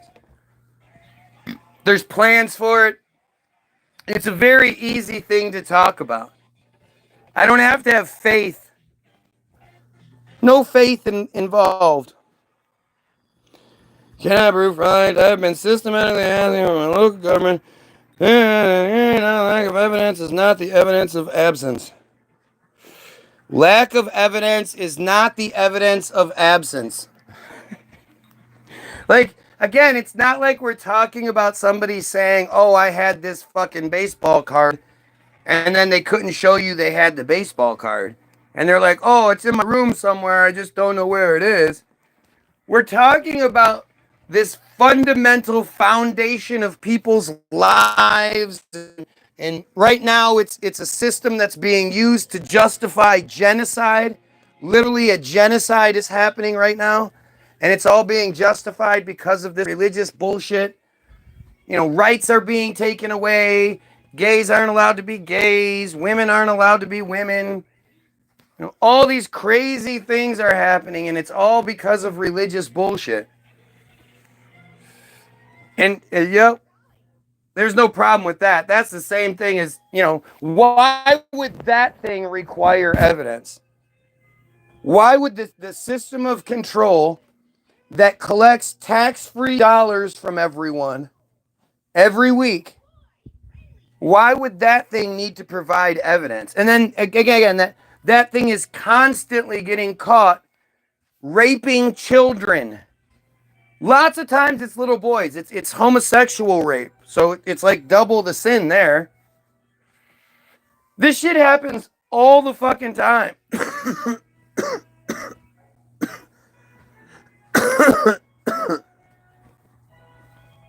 And you want to believe in that God that lets that happen, huh? He's taking on the voice. You don't ask for proof if you don't know what proof you're looking for. Don't ask for proof if you don't. Religion is this in your own head. And Guy wonders why he's so frustrated all the time. Right, because I don't just believe the stupid shit you do. Go figure. You don't know what proof you're looking for. Yeah, right. What proof am I looking for? Something that's, again, prove there's not a little leprechaun dancing in my hand. I can see it. Can you? I have faith. Don't you have faith? A leprechaun. Hey, a leprechaun. Look. A leprechaun's in my hands. I have faith that there's a leprechaun in my hands. You prove there's not. It doesn't matter what I bring. You will still refuse to accept it. Yes. If you keep saying fucking goofy shit, I'm going to refuse to accept it. If you, you're not like providing proof anyway by like saying, oh, there's this verse or oh, there's that verse. You're just stating some shit that we just have to trust that you're telling the truth. Santa also exists in your head, the same place where religion does. Dude, you're getting humiliated so bad and can't even realize it. Yeah, I sure am. Man, you religious wackos sure are proving your argument to be true. You're proving what a super intelligent person it takes to be religious. I admit that. Yep, getting cooked again. Why did you skip the one comment when I cooked from like 5 minutes ago? Right. You did it 5 minutes ago. A great creator is not the same as a religious God. My God is the creator of the universe, not the same idol. Or not some idol. You're just stupid. God created all the materials for the building, so yes, God created. Oh, well, yeah, that makes sense then. Why didn't I think about that? God created all the materials for those buildings, so God created those buildings. Gotcha. It's like how do you even make these arguments thinking you sound intelligent? The pedos are allowed to be pedos. That's why you're upset. That's part of it. And I'm upset. Like, your God doesn't upset me. It's upsetting that people are tricked into believing some J control nonsense. That's upsetting. But your God is a bunch of nonsense. So no, I'm not upset by it. Everyone, he's getting cooked and he laughs. You guys see it? He's getting cooked. You see, isn't it funny how you're saying it? It's not you're saying you did it. It's not like other people are saying, "Oh shit, he got you there." That's not what's happening. You're saying it and trying to convince yourself that that's what happened. Now I'm schizophrenic again because apparently this person doesn't know what schizophrenia is. Literally believing that you're talking to your God, that's schizophrenia. If you believe that you can talk to your God and God talks back to you, that's much more like schizophrenia. That there's a devil out there trying to get you. He is upset because now I'm upset because I'm not allowed to be a pedo. Didn't you just say that religion, like, you just talking nonsense? If I wanted to be a pedo, then I would absolutely be religious. You know, we all know that in the Muslim community, pedophilia runs fucking rampant. These sick fucks, especially when you go with the Wahhabi Islam, the Wahhabi Muslims, which is Saudi Arabia. These people, these are the ones that mutilate little girls, cut their clitorises off so they can't enjoy sex. You know, they're super progressive because they allow women to drive now during the daytime if a man's in the car. Like these are just horrible. Islam is such an awful cult. Now, don't get me wrong. There are sects of the cult.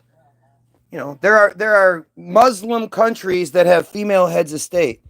So there are Muslim countries that are more advanced than a lot of the Christian ones, at least as far as the idea goes.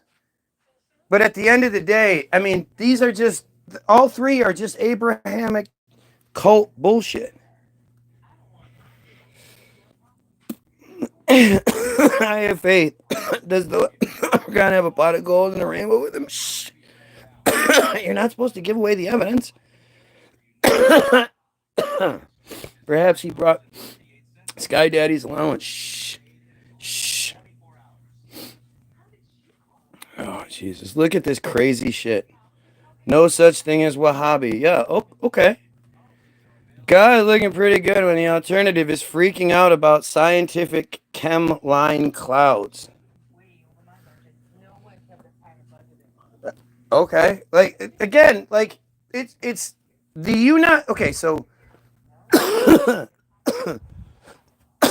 so you have to love when people say really stupid shit that's easy to debunk, right?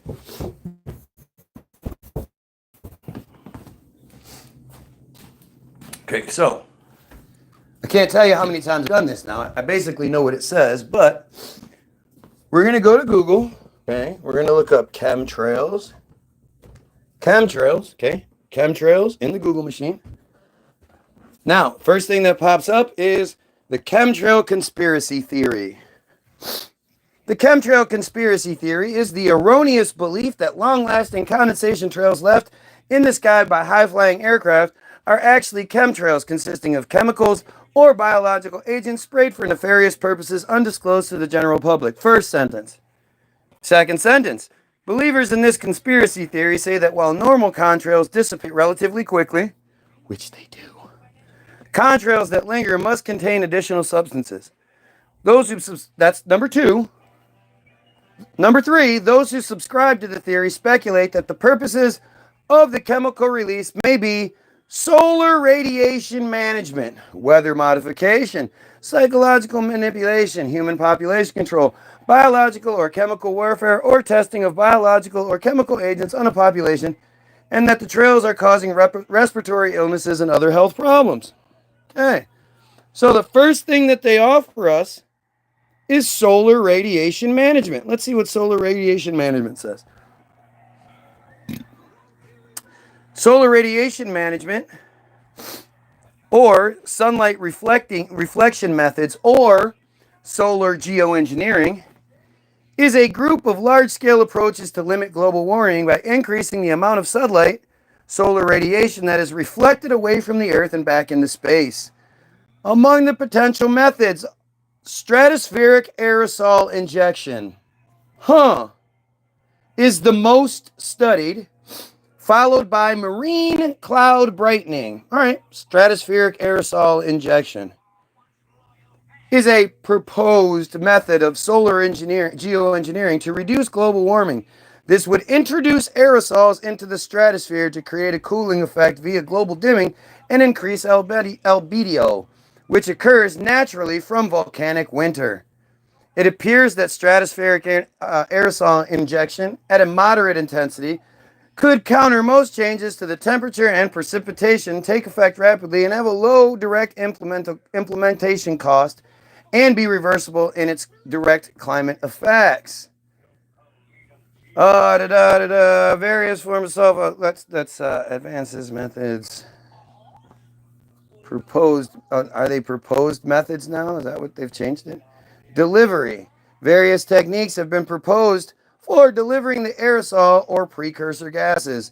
The required altitude to enter the stratosphere is the height of the tropopause, which varies from 6.8 miles, 36,000 feet at the poles, to 11 miles, 58,000 feet at the equator.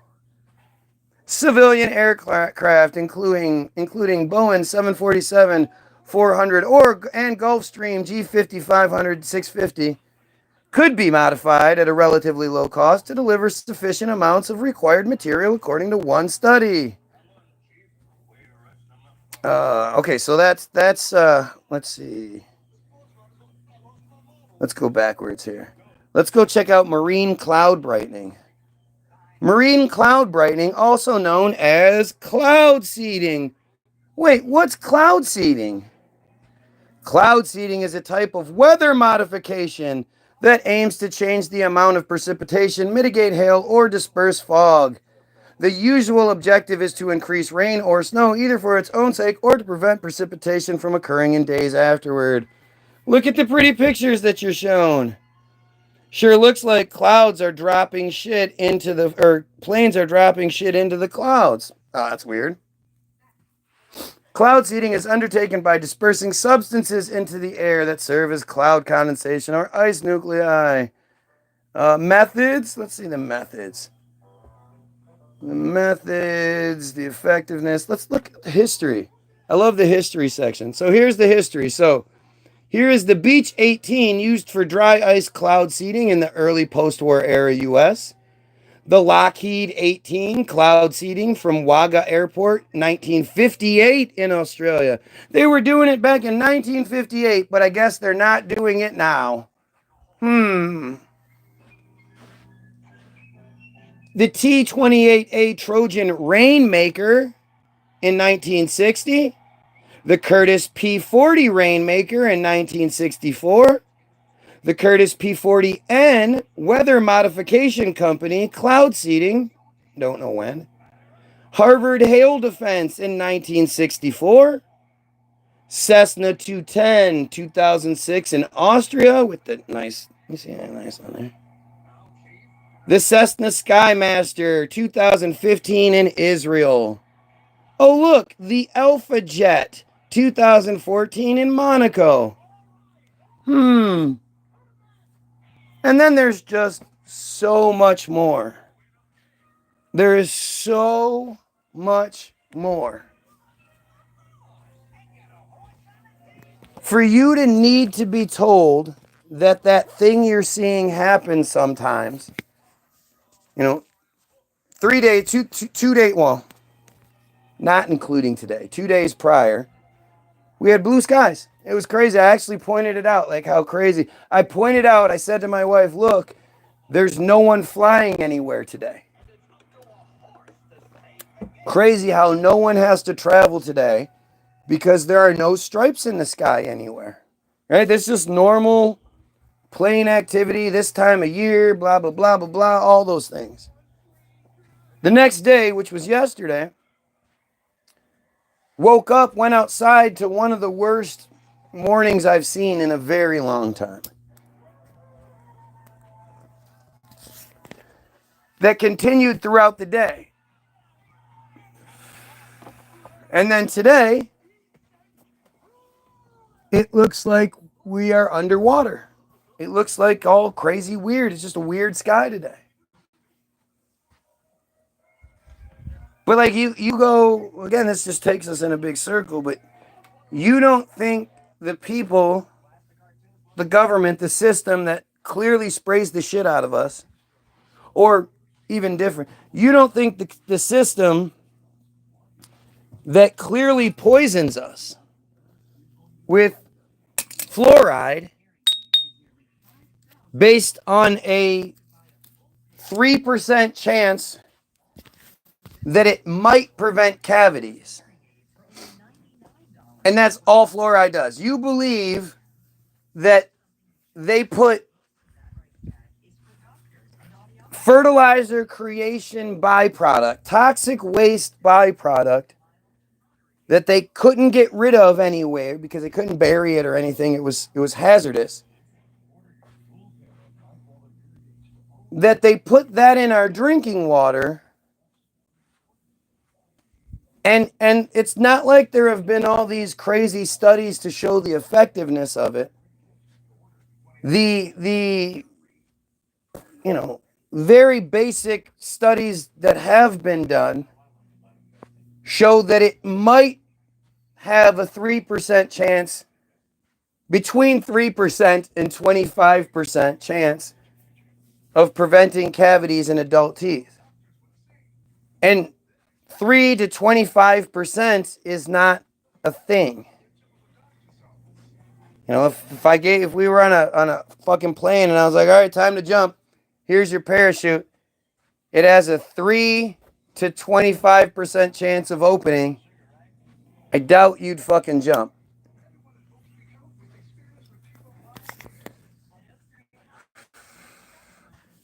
But they have us all completely distracted by shit like vaccines and all that stuff. These things that you might take. Nobody's sitting here talking about the water that 72% of Americans drink. Only 5% of the rest of the world has fluoridated water. But 72% of Americans drink it. And you think that the people that are doing that to your water supply, my evidence for chemtrails is undeniable at this point. I've shown you guys video after video. The airport is 10 miles directly south of me. You can see multiple planes that will be flying that don't leave anything out the back of them, that are going directly south to the airport or coming from. Usually it's landing though. And how 85-90% of the chemtrails go from the west to the east. And that directly east of me, east and to the north a little bit, about 40 miles is Selfridge Air Force Base.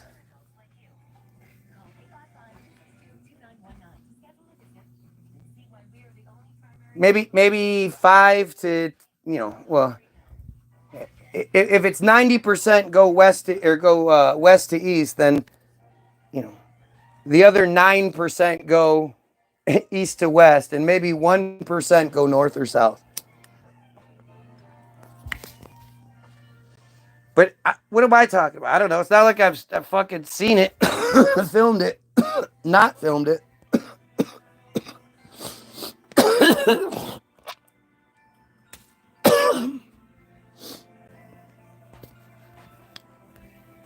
But it's these are the same. Like, there's nobody's gonna have an intelligent conversation regarding that.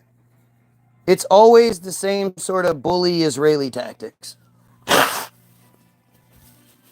Just more, you see that you are giving this thing an explanation better than we're getting. And the thing is, it's not like it's a secret. Solar radiation management, weather modification, it's well documented. They do it. The stratospheric aerosol that's exactly what we're seeing. That's exactly what they're seeing. Like, it's described to a T. All you got to do is look it up. And it starts with looking at the chemtrail conspiracy, the erroneous chemtrail conspiracy that then tells you all about how it's fucking real.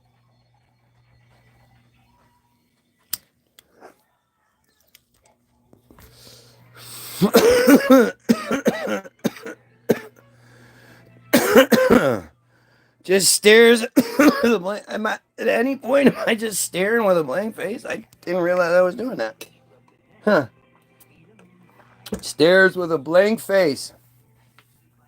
Not saying anything, not reading anything.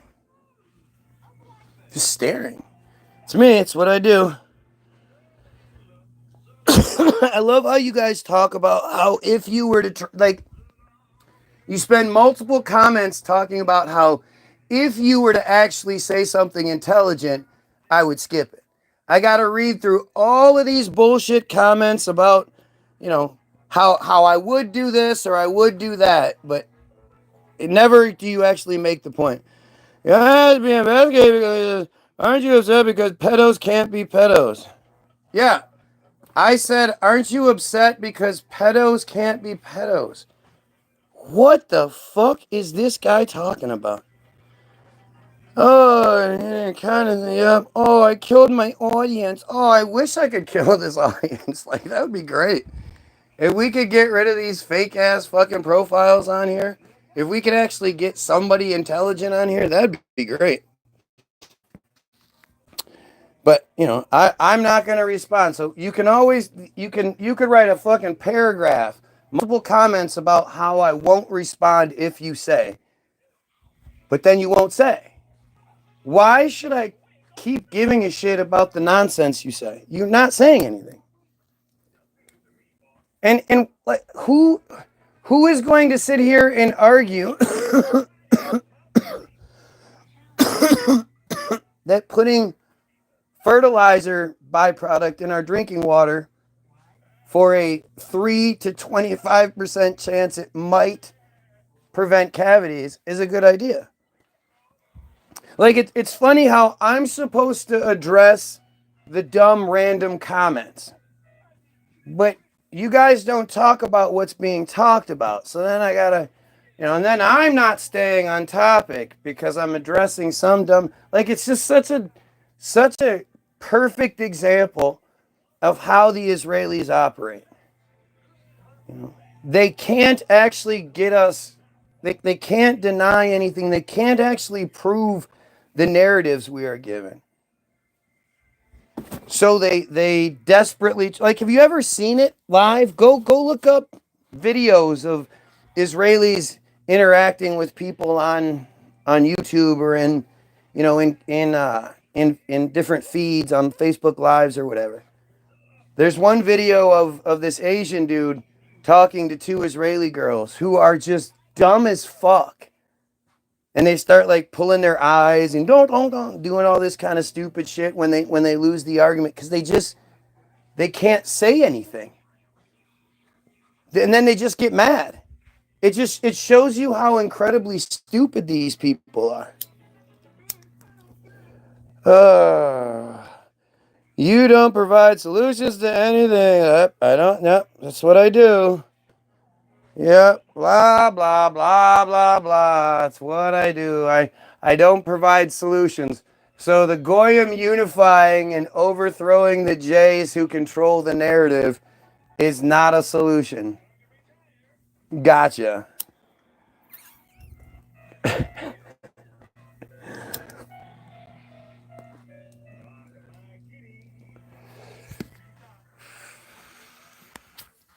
It's amazing.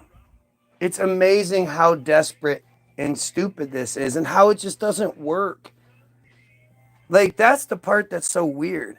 I mean, I guess if they keep us from talking about what's actually happening, from providing more and more proof that the narrative is fucked up. Let's see.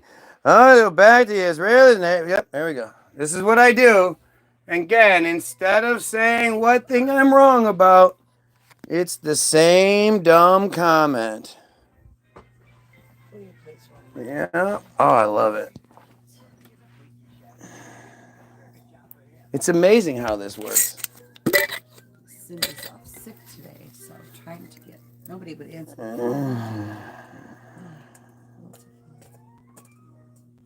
See, I guess you can't talk about something being wrong unless you can provide an exact solution for that thing. That's how that works. It's not even like it's not like science isn't where you find the problem and then work towards the solution. That's not how things work. Now, you have to have the solution to the problem before, and I do have the solution. That's the thing. I do provide the solution.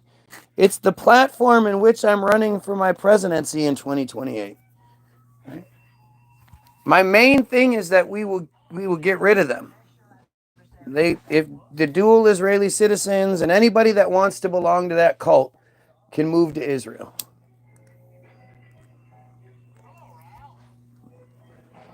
I believe that will greatly affect our situation and make life a lot better for everyone. But it's the same shit, man. It's the same. Look at the crybaby nonsense. Who else is going to do this? Do you like in real life, do you guys know anyone that you were to say, hey, did you know we give Israel $3.8 billion a year? Plus just countless other billions are spent on Israel or for Israel or, given to other countries to play nice with Israel and all these other. Do you realize that like so much tax dollars and shit go towards Israel who if they're not dual Israeli citizens, their position was bought by an Israeli super PAC. Do you think all that stuff is a good thing for the United States government to be that associated with Israel and for us to give so much of our American tax dollars to Israel? How many people do you think would be like, yeah, that's a great idea?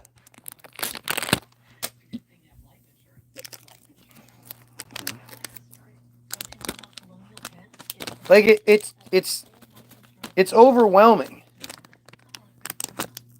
I guarantee there's not a person you can talk to that isn't a J that will say, no, that's a great idea. They're so good to us. They help us out. They provide us with it's a very, very harmonious relationship. We benefit from our relationship with Israel just as much as they benefit from us, if not maybe more. Nobody's going to say that to you. And anybody who supports this, we're talking about a cult. And it's a cult who openly practices really, really horrible things that if anybody else were to do them, we would actually be upset about it. But for some reason, like, not for some reason, because of their programming, we're just all like, yeah, put your big fucking Hanukkah menorah up in the middle of downtown, 3-story tall menorah that's got to be funded by tax dollars, you know. What's Hanukkah celebrating? Oh, it's celebrating the Jews. Yeah, but what is it? What does it actually celebrate? Oh, it celebrates the Maccabee revolt. When Jays were being oppressed, and they fought for their rights, their freedoms. Really, really. Can you elaborate on that story? Stop being anti-Semitic. Like, that's how that would go. Because they don't want you to know that story. I guarantee if everybody knew that story, they absolutely wouldn't want a big giant menorah being erected in their downtown. Right? The Maccabee story is the story of around 2,000 plus years ago. Of course. The Seleucids or Seleucids or whatever, I don't know how to say it. They were the rulers of that region because apparently they only lived in that region. Nowhere else in the world were there Jays. They were only in this one region. And they were just like any normal, like, not controlled leadership. They said, hey, look, you can believe in whatever crazy, bullshit you want to believe, but we're going to outlaw a few things. Now, according to the narrative, this is what it was. Is that, and it was in this order, that they were forced to eat non-kosher meals somehow. They were forced to worship on Sundays instead of the Saturday Sabbath like they wanted to. And the third thing was that they were forced to stop circumcising. Because it's gross, it's wrong, it's horrible, and then there's the extra credit that they do that nobody else does, which is sucking on it. That is the fucking grossest. It's the worst thing. Ever. And you'll hear people say, "Oh, well, that's just some people. Oh, that's just this. Oh, that." If it happens once, it happens too much. But it happens a lot more than once every year in this country. They have big parties where all the other adults watch this take place. This should not take place anymore. No. But we have other ways to get blood flow to stop. Well, but this is the most, circumcision just needs to stop. It's a horrible, horrible thing. But this is their most important thing. Their most important mitzvah is circumcision. It outweighs anything a female can do, which is probably, it explains a lot.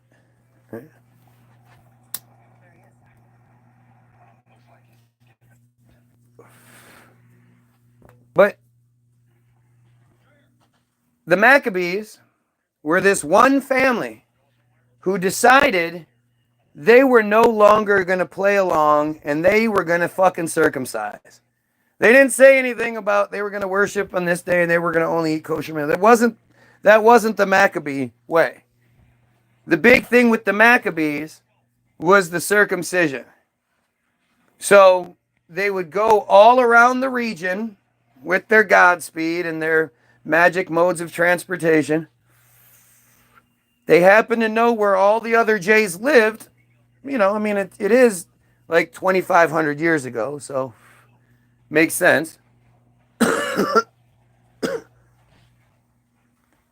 And they went around demanding that everybody that all the Jays, all the males in the house would either circumcise, because they existed all over. They were allowed to practice their beliefs. They just weren't allowed to circumcise. So the Maccabees would show up and be like, all right, hey, you got to circumcise right now. And all the males have to circumcise right now, or we'll kill you. And so they would force them to circumcise or kill them. And then after they did, they had to then join the army. Can you imagine all of these men who had just recently self-circumcised walking around, like going all around the region? Where were they, riding on horses and shit? You know how impossible that would be? But they went around eventually gaining so many numbers that they could attack the Seleucids. I know I'm wrong saying that. But they lost, surprisingly. They lost for a while. Years went by. Eventually, they ended up winning the right to go ahead and circumcise. But that wasn't enough for them, and they kept fighting, and more shit. But that's what, them winning the right to go ahead and circumcise again is why Hanukkah is celebrated. I would love to see anyone tell me what I'm wrong about. I would love to see somebody tell me what I'm wrong about. It's what the belief is. It might be gross, weird, wrong, whatever, but that's what it is. And that's terrifying. I mean, they were killing their own that's people. The origin of it, but what do they explain it as today? That's not how they explain it today. No, they say it's a celebration of the Maccabee revolt. They just don't go into the details of what the Maccabee revolt was. Wasn't hard to find it. I didn't know. I one day just wanted to look up what Hanukkah was about. Do you realize, like it could have been about literally anything. It could have been about anything else. And I wouldn't have had an argument. I would have looked like some dumbass, looked something up, said, I bet you this is going to be fucked up. And could have just turned out to be just this totally normal story. The Festival of Lights, right? The celebration of lights. I don't know what it is. I don't know that. I was looking up the history of it.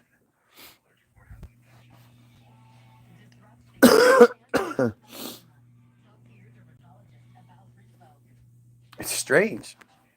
It's strange, and it's think about if you have to think about if anybody else had such crazy beliefs, how would we celebrate them? Because I'm sure there are other belief structures that have crazy ass beliefs. Muslims have all kinds of beliefs. We don't celebrate them. Muslims make up way, way more population-wise than they do. We don't celebrate Muslim holidays here in the United States. We started recognizing Ramadan, but that's just been recent. Recognizing it, but that doesn't mean there's not like national awareness of it. And it's funny too, because I know as far as Hanukkah goes, my whole life I was well aware of it and I knew nothing about it. I mean, Adam Sandler kind of told me they celebrate 7 days and 8 crazy nights, and I couldn't have told you anything else about it. I didn't, when it falls, how it falls, all that shit. But, and I think that's how it is with everyone.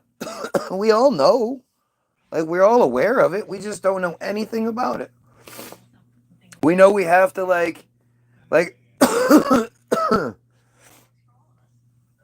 we have to like acknowledge it, and like if you see them, oh, happy Hanukkah, blah blah blah. And the thing is, like, you ever notice that when you say happy Hanukkah to them, they go, thank you. Like, it's never like, oh, thank you so much. Like, it's like, yeah, like, you have no idea what you're talking about, you dumbass. Okay. It's not a happy us thing. It's a holiday that opposes us. It opposes our rational common sense that says, don't do that to children. That's a horrible thing to do. That should be a crime. How is it not a crime? This should be an outlawed practice. Anybody involved, not just the person that does it, the parents that are involved, and all of the fucking people at the bris watching this take place. That if I found, like, think about it in any other situation, right? Think about it like you're at any other party, and somebody's like, oh yeah, hey, by the way, everybody gather around. I'm gonna circumcise my child, and then like, what would you do? You would just be appalled. You'd call the police.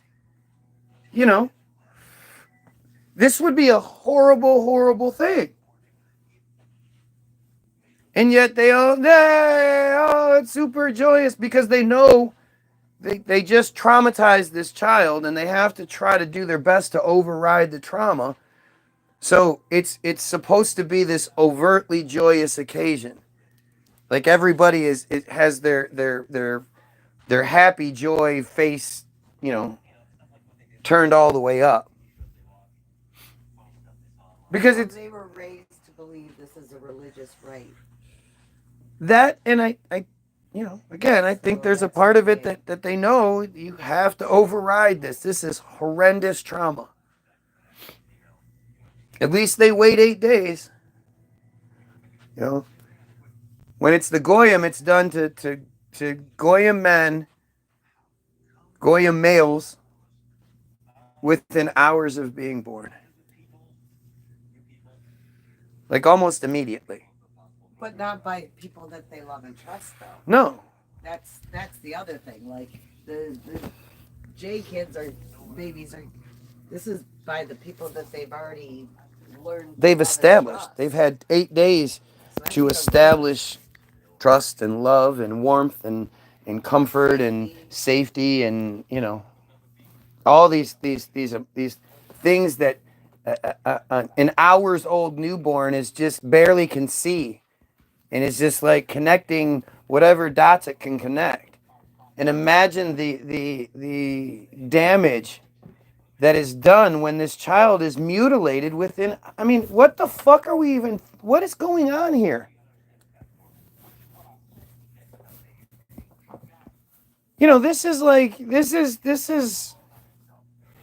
and it's only because of them and the bullshit with the flooding of the world and the, rainbows. Just one of the many covenants God made with somebody regarding not destroying the earth again and showing off rainbows.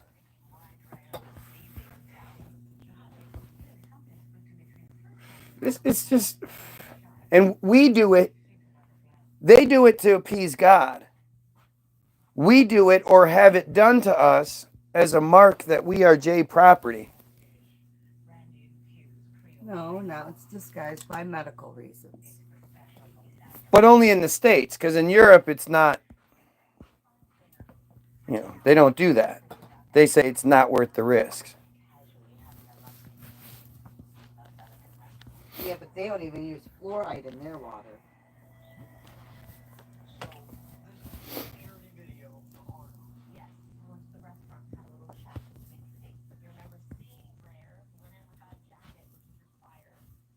Shit. Visiting study at dinner with this woman was paid in cash. She was suspected assassination. God damn it.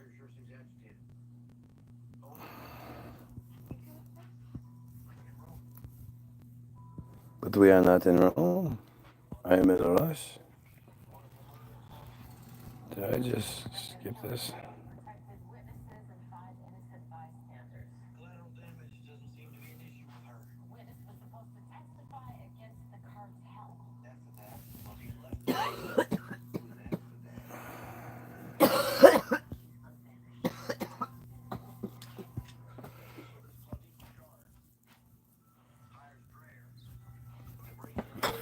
It's fucked up.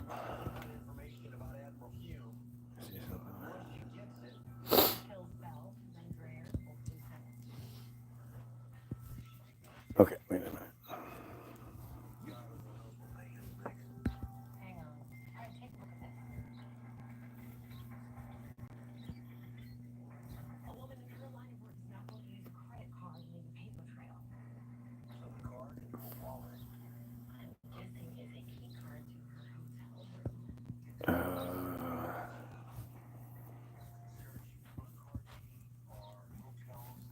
All right, sorry.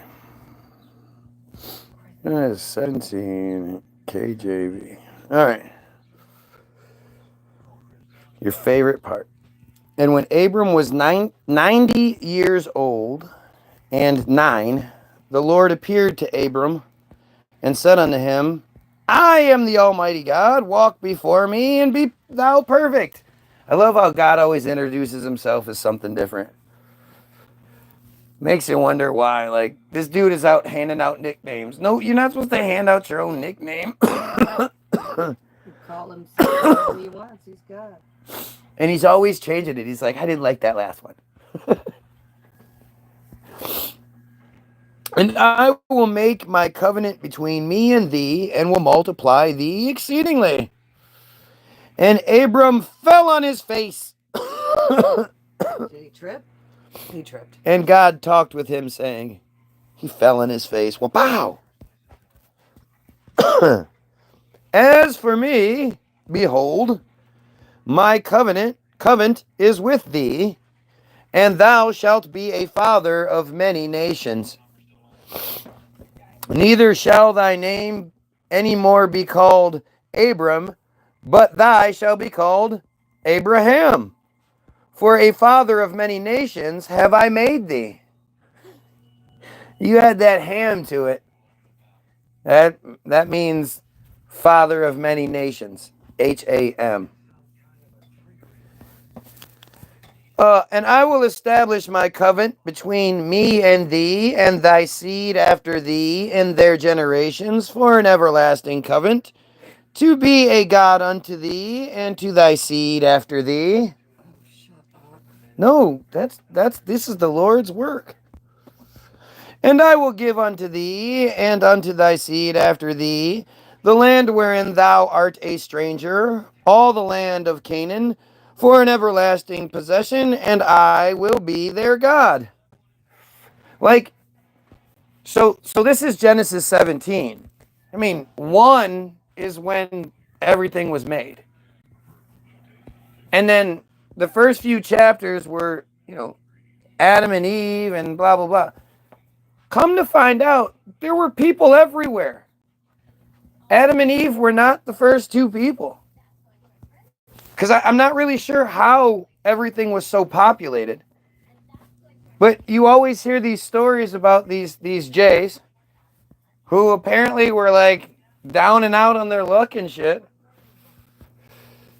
And then they made themselves a phone booth to God.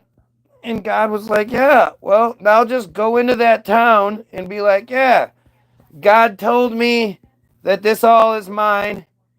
And if you have a problem with it, ask him.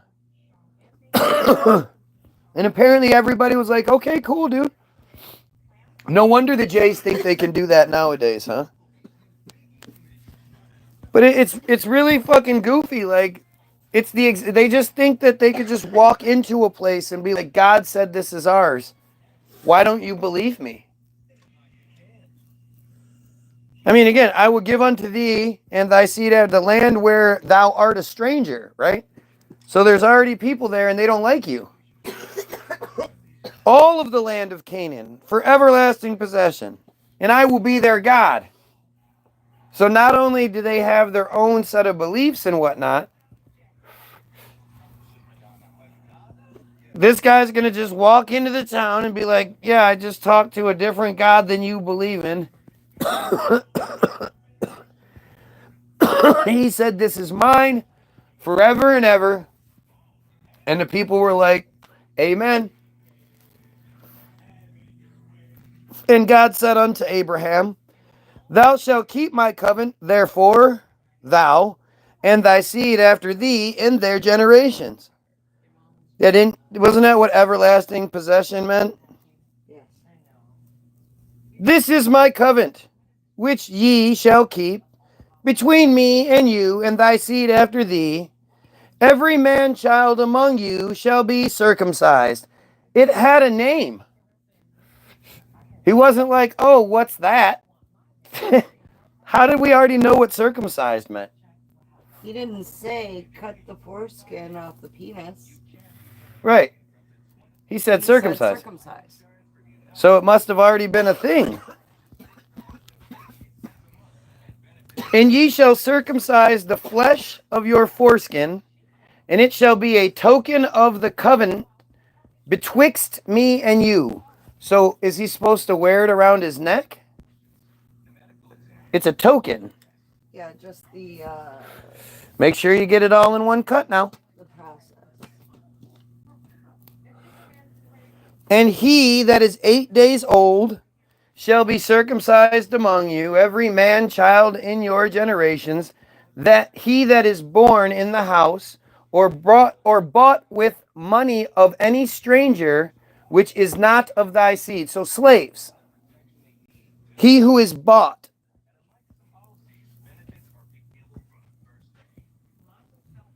That's pretty fucking crazy. And so this actually... Well, I mean, adoption fee is technically bought. They were just paying the orphanages. Well, and you think about it, like, I'm sure they use this as, like, proof of God or some shit. Because this doesn't mention that it's 8 days because the female vagina is so disgusting that the baby has to be purified. Right.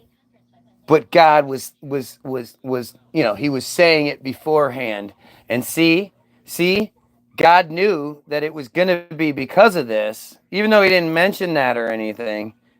But it actually works out. He that is born in thy house, and he that is bought with thy money, must needs be circumcised. And my covenant shall be in your flesh for an everlasting covenant. And the uncircumcised man-child, whose flesh of his foreskin is not circumcised, that soul shall be cut off from his people. He hath broken my covenant. Now, again, I always wonder, like, were dudes just walking around with their dicks hanging out back then? How would anyone know if you were circumcised? And the loincloth moves around. So what? It's a loincloth. It doesn't mean anybody can tell if you're fucking circumcised or not. And when you get on the bus and it flops out when you sit down. No, it's the long loincloth. That's not what happens. Especially a lot of guys aren't flopping shit. A lot of guys are just like boing. No, it doesn't hang down. Yours hangs down. Mine it just sticks out. And it gets a little bit longer, and then it sticks back down. I mean, that's mine. Yours doesn't do that? Anyway.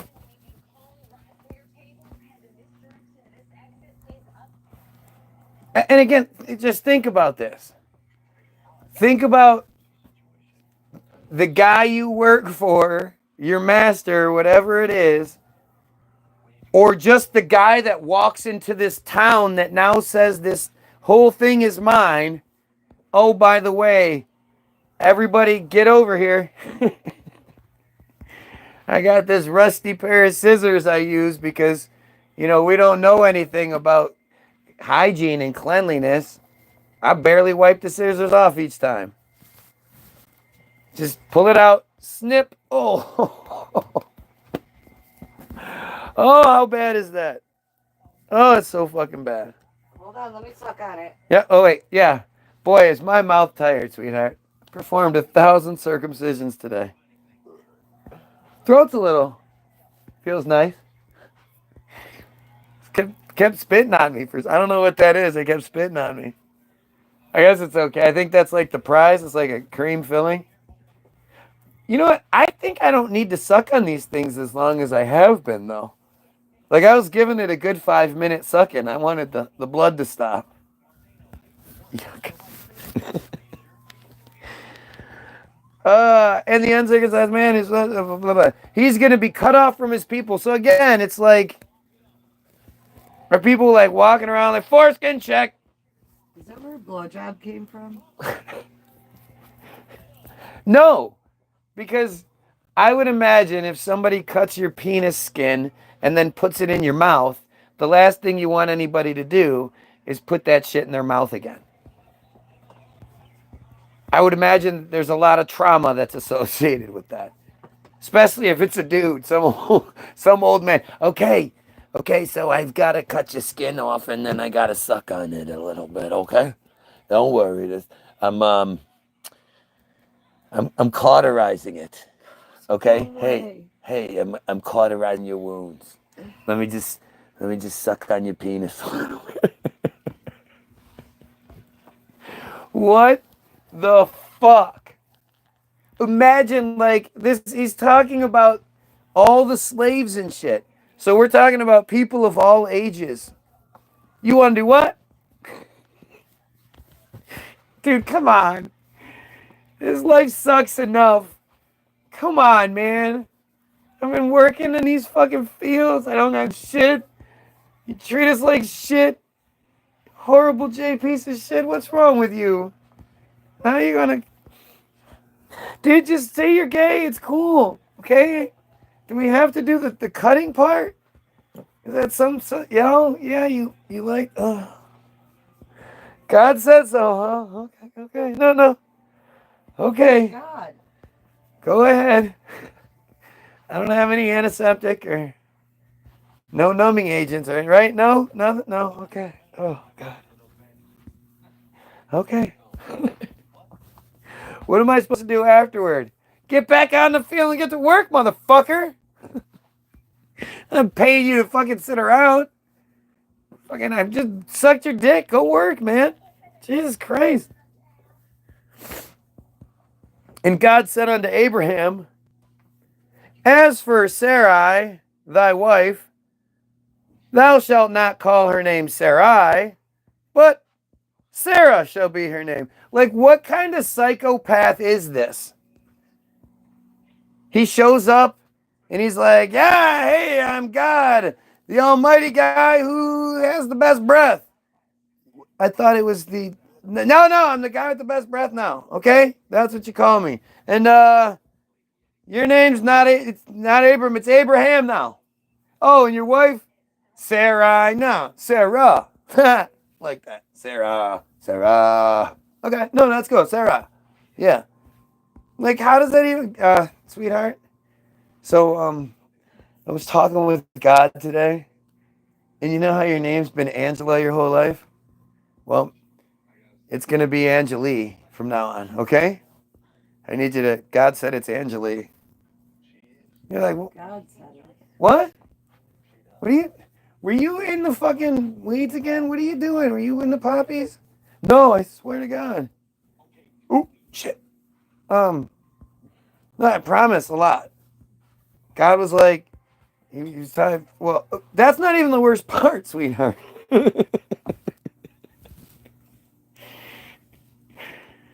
Where do you get a load of this? So, God says, I gotta cut my fucking dick skin off. It's not very big anyway, sweetheart. What are you making it smaller for?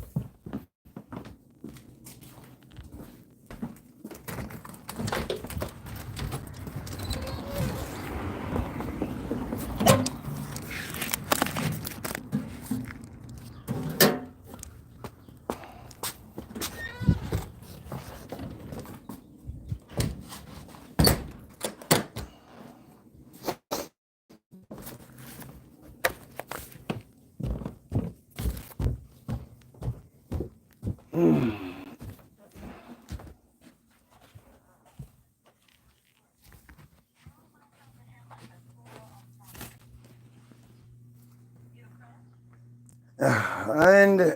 I will bless her and give thee a son also of her. Yea, I will bless her, and she will be a mother of nations. Kings of people shall be of her. Then Abram fell upon his face and laughed and said in his heart, shall a child be born unto him that is 100 years old? And shall Sarah that is 90 years old bear? So he was already on his face, but I guess he fell back on his face. Imagine this. He falls on his face and starts laughing. And then he says in his heart, I'm 100 years old. That bitch is 90. How the fuck are we going to have a kid? And Abraham said unto God, oh, that Ishmael might live before thee. And God said, Sarah, thy wife shall bear thee a son indeed, and thou shalt call his name Isaac. And I will establish my covenant with him for an everlasting covenant, and with his seed after him. As for Ishmael, I have heard thee. Behold, I have blessed him, and will make him fruitful, and will multiply him exceedingly. 12 princes shall he beget, and I will make him a great nation. I mean, it's just nuts. It is nuts. Thinking about how this is. So, who was writing this down? Who wrote this conversation down? Moses. The pigeons? No, it was Moses. He had his chisel and his stones. He wasn't there. Nobody was there. It was just these two. Bullshit, Moses was there. God damn. But my covenant will I establish with Isaac, which Sarah shall bear unto thee at this set time in the next year. And he left off taking with him, and God went up from Abraham. And he left off talking with him, and God went up from Abraham. So he was like, mic drop, and just went up. And Abraham took Ishmael his son, and all that were born in his house, and all that were bought with his money, every male among the men of Abraham's house, and circumcised the flesh of their foreskins in the selfsame day, as God had said unto him. Just got to cutting. And Abraham was 90 years old and 9 when he was circumcised in the flesh of his foreskin. 99-year-old man. Come here, let me just circumcise you a little bit. Hold still. Hold still. That skin probably flapped down to his fucking knees. Well, he did it to himself too. But he's probably a little shaky. And then his 90-year-old wife gave birth to a kid. She got pregnant. And Ishmael, his son, was 13 years old when he was circumcised in the flesh of his foreskin. Oh, Abraham was like, dude, my last kid I was 87 when I had my last kid. You think I can have a fucking 86 when I had my last kid? I'm 99, dude. I can't have another kid. And in the selfsame day was Abraham circumcised, and Ishmael his son.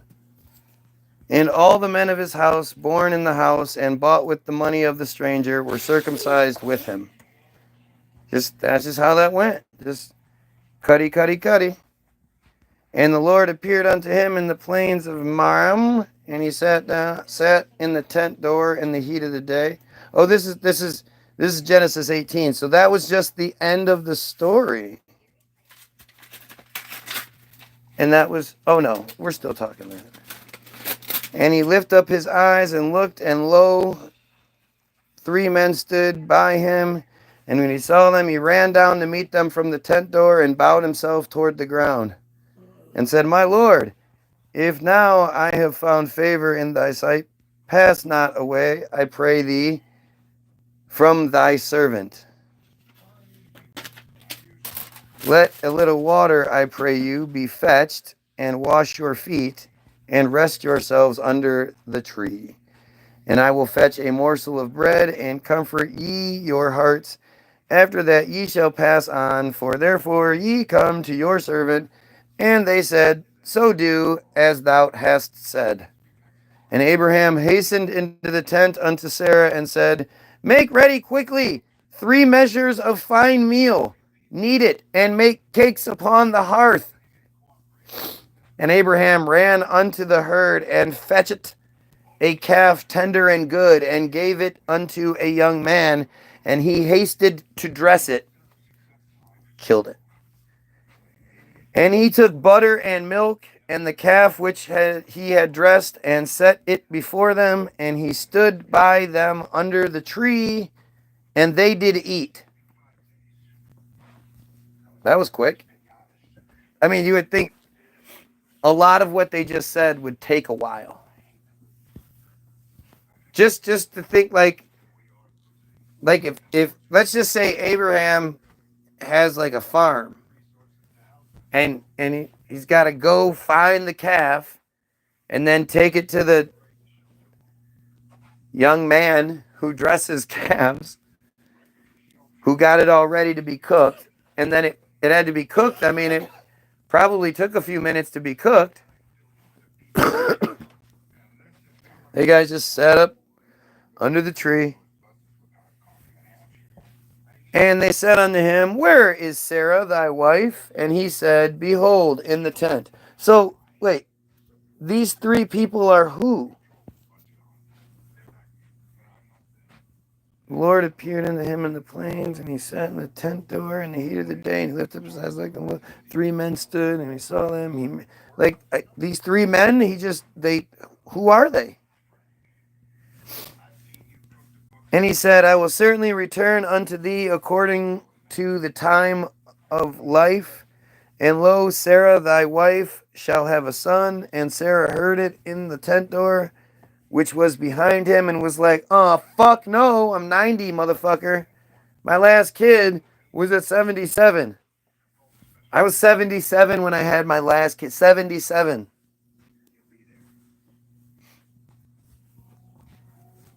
Now Abraham and Sarah were old and well stricken in age, and it ceased to be with Sarah after the manner of woman. I'm assuming that she's in menopause. Yeah, she's in menopause. Fine, but again, she had a kid 13 years ago. Her nipples are probably as long as her arm. Or wasn't Ishmael the son from the handmaid? That's what it was. Ishmael was the son from the handmaid. Yeah.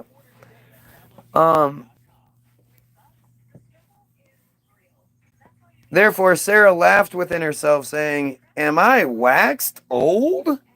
Shall I have pleasure, my Lord being old also? My wife refers to me as her Lord too.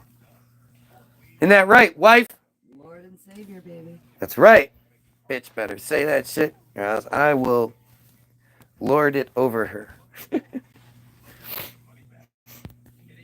And the Lord said unto Abraham, like out of the fucking blue, can you imagine that?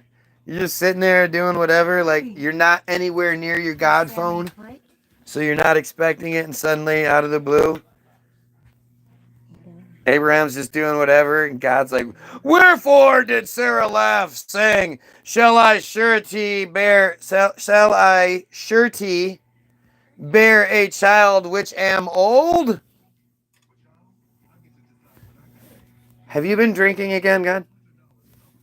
I didn't understand a word you just said. What? Wherefore did Sarah laugh, saying, Shall I of a surety bear a child which am old? What is hard to understand about that? Right. Is anything too hard for the Lord? I don't know, God. Is it? At the time appointed, I will return unto thee according to the time of life, and Sarah shall have a son. What an asshole. He is going to make a 90-year-old woman go through a 90-year-old postmenopausal woman.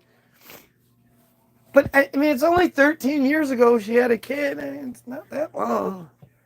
I mean, is 77 really that different from 90? Aren't you like just old by then? Then Sarah denied, saying, I laughed not, for she was afraid. And he said, Nay, but thou didst laugh. What a petty piece of shit this God character sounds like. Do you realize there are all sorts of other things going on in the world right now? And God is like, nuh-uh. You laughed at me and said I couldn't make you have a baby. And I can make you have a baby. You're 90. I can do it. No, I didn't. Yes, you did. Like, this God is really fucking goofy. And the men rose up from thence and looked towards Sodom. And Abraham went with them to bring them on the way. Did I switch stories? And the Lord said, Shall I hide from Abraham that thing which I do?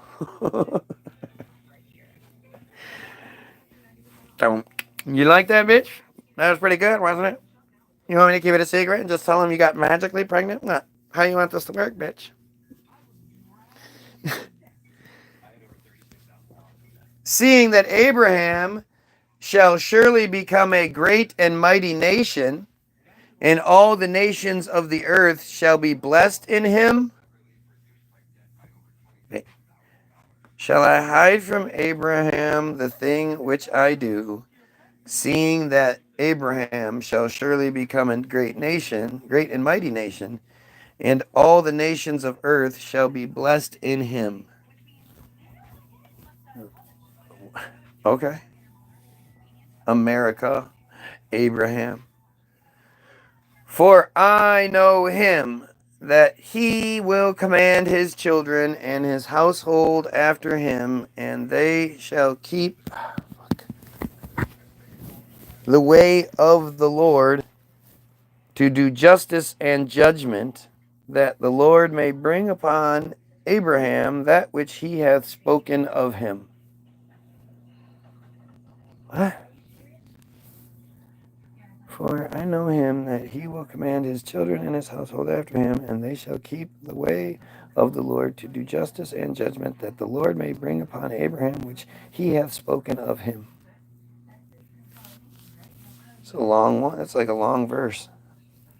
And the Lord said, because the cry of Sodom and Gomorrah is great, and because of their sin is very grievous,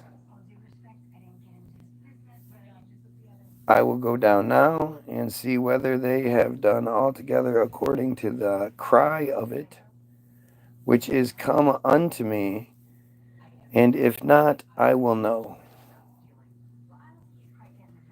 And the men turned their faces from thence and went toward Sodom, but Abraham stood yet before the Lord. Did God have like a house? And Abraham drew near and said, Wilt thou also destroy the righteous with the wicked? Peradventure, there will be 50 righteous within the city. Wilt thou also destroy and not spare the place for the 50 righteous that are therein? That be far from thee to do after this manner, to slay the righteous with the wicked, and that the righteous should be as the wicked, that be far from thee. Shall not the judge of all the earth do right? So now you think just because you cut your penis skin off, you can question the Lord? Who does this guy think he is?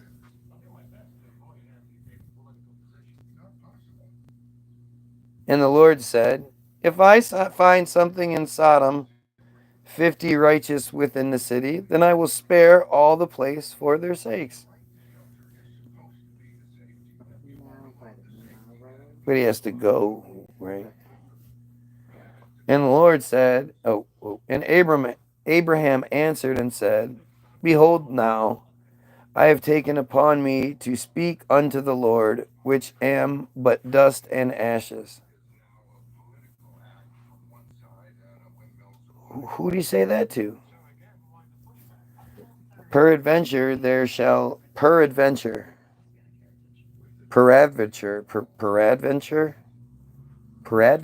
what's peradventure? There shall lack 5 of the 50 righteous. Wilt thou destroy all the city for lack of 5? And he said, If I find there are 40 and 5, I will not destroy it. And then he said, For 40, and he said, For 30, and then and the Lord went, and then he said, Oh, for 20's sake. And he said, Oh, let not the Lord be angry, and I will speak yet but this once. Peradventure, 10 shall be found there. And he said, I will not destroy it for 10's sake. And the Lord went his way as soon as he had left communing with Abram, and Abram returned unto his place. So the whole penis thing is just done. Oh, now this is just right into Sodom and Gomorrah. I was going to be done, but let's just read it for funsies' sake. Please don't. And there came 2 angels to Sodom at even, and Lot sat at the gate of Sodom, and Lot, seeing them, rose up to meet them, and he bowed himself with his face toward the ground. How did he know they were angels? Did they have their wings out and shit? And what gate are we talking about? Is this big, huge town, and there's a gate? And he said, Behold now, my lords, turn in, I pray you, into your servant's house, and tarry all night, and wash your feet. We're really big on foot washing. And ye shall rise up early, and go on your ways. And they said, Nay, but we will abide in the street all night. And he pressed on them greatly, and they turned unto him, and entered into his house. And he made them a feast, and did bake unleavened bread, and they did eat. But before they lay down, the men of the city, even the men of Sodom, compassed the house round, both old and young, all the people from every quarter. And they called unto Lot, and they said unto him, Where are the men which came into thee this night? Came into thee this night. Bring them out unto us, that we may know them. Brown chicken, brown cow.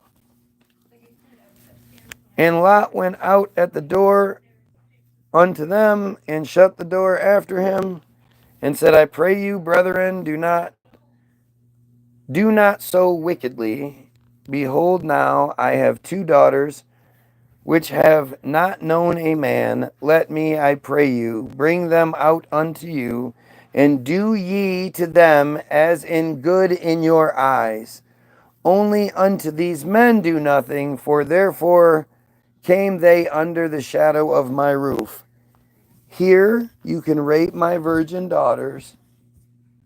Just don't do these strangers that showed up. And they said, Stand back. And they said again, This one fellow came in to sojourn, and he will needs be a judge. Now will we deal worse with thee than with them. And they pressed sore upon the man, even Lot, and came near to break the door. God, this is dumb. But the men put forth their hand and pulled Lot into the house to them and shut the door. And they smote the men that were at the door of the house with blindness, both small and great, so that they wearied themselves to find the door. And the men said unto Lot, Hast thou here any beside? Hast thou here any besides? Son-in-law. Oh, they said, is there anyone else? Son-in-law and thy sons and thy daughters, and whatsoever thou hast in the city, bring them out of this place. For we will destroy this place, because the cry of them is waxen great before the face of the Lord, and the Lord hath sent us to destroy it. And Lot went out and spake unto his sons-in-law, which married his daughters. When did that happen? And said, Up, get you out of this place, for the Lord will destroy this city. But he seemed as one that mocked unto his sons-in-law. And when the morning arose, then the angels hastened Lot, saying, Arise, take thy wife and thy 2 daughters, which are here, lest thou be consumed in the iniquity of the city. And while he lingered, the men laid hold upon his hand, and upon the hand of his wife, and upon the hand of his 2 daughters, the Lord being merciful unto him. And they brought him forth and set him without the city. He was like, da-na-na-na-na. And it came to pass, when they had brought them forth abroad, that he said, Escape for thy life, look not behind thee, neither stay thou in all the plain, escape to the mountain, lest thou be consumed. And Lot said unto them, Oh, not so, my Lord. Behold, now thy servant hath found grace in thy sight, and thou hast magnified thy mercy, which thou hast shewed unto me in saving my life. I cannot escape to the mountain, lest some evil take me, and I die. Behold, now this city is near to flee unto, and it is a little one. O let me escape thither. Is it not a little one? And my soul shall live. This is so Jay. The way they talk is so goofy. And again, somebody wrote this down. And he said unto him, See, I have accepted thee concerning this thing also, that I will not overthrow this city for which thou hast spoken. Haste thee, escape thither, for I cannot do anything till thou become thither. Till thou be come thither. Therefore, thy name of the city was called Zor. That makes sense because of the, the thing. The sun was risen upon the earth when Lot entered into Zor. And the Lord rained upon Sodom and upon Gomorrah brimstone and fire from the Lord out of heaven. And he overthrew those cities and all the plain and all the inhabitants of the city and that which grew upon the ground, angry as God. But his wife looked back from behind him, and she became a pillar of salt. So wait, how did Abraham even know? Did he hear it and then go, oh shit? Did she feel it? Well, wait, was he like, because he had to back up then to see it, because he can't like turn and look at her, right?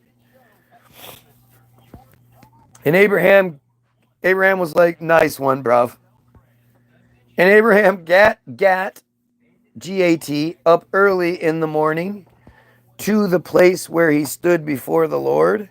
And he looked toward Sodom and Gomorrah and toward all the land of the plain, and beheld, and lo, the smoke of the country went up as the smoke of a furnace. So now you can look at it. Now it's okay. And it came to pass when God destroyed the cities of the plain that God remembered Abraham and sent Lot out of the midst of the overthrow, when he overthrew the cities in which Lot dwelt.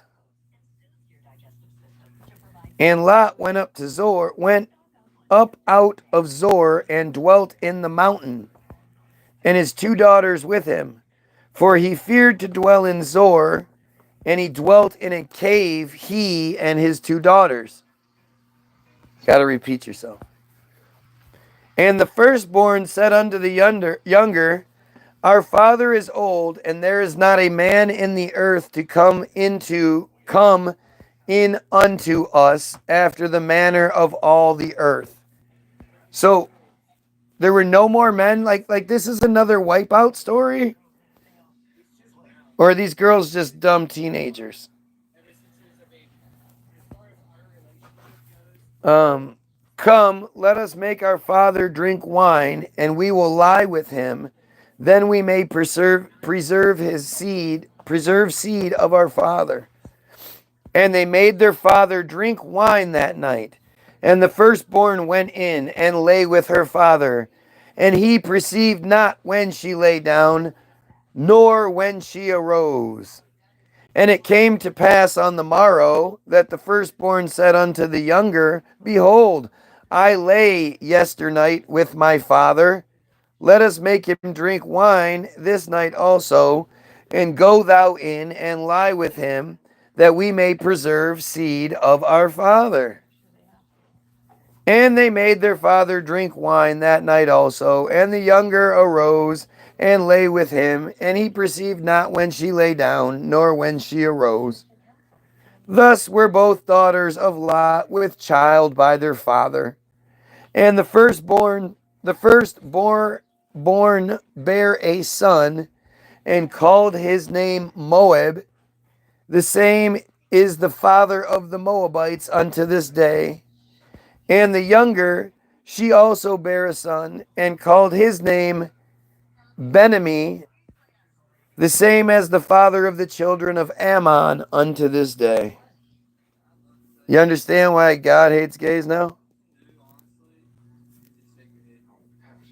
I don't feel like doing anymore. I'm fucking done. This takes so much out of me. You just have no idea. I'm just done. Y'all, have yourself a great day. Go get your free download. Fuck. Yeah. Go get your free download. Go watch Hollywoodism. Go do all the same things I always say. Have a great day. Pedophiles, kill yourself.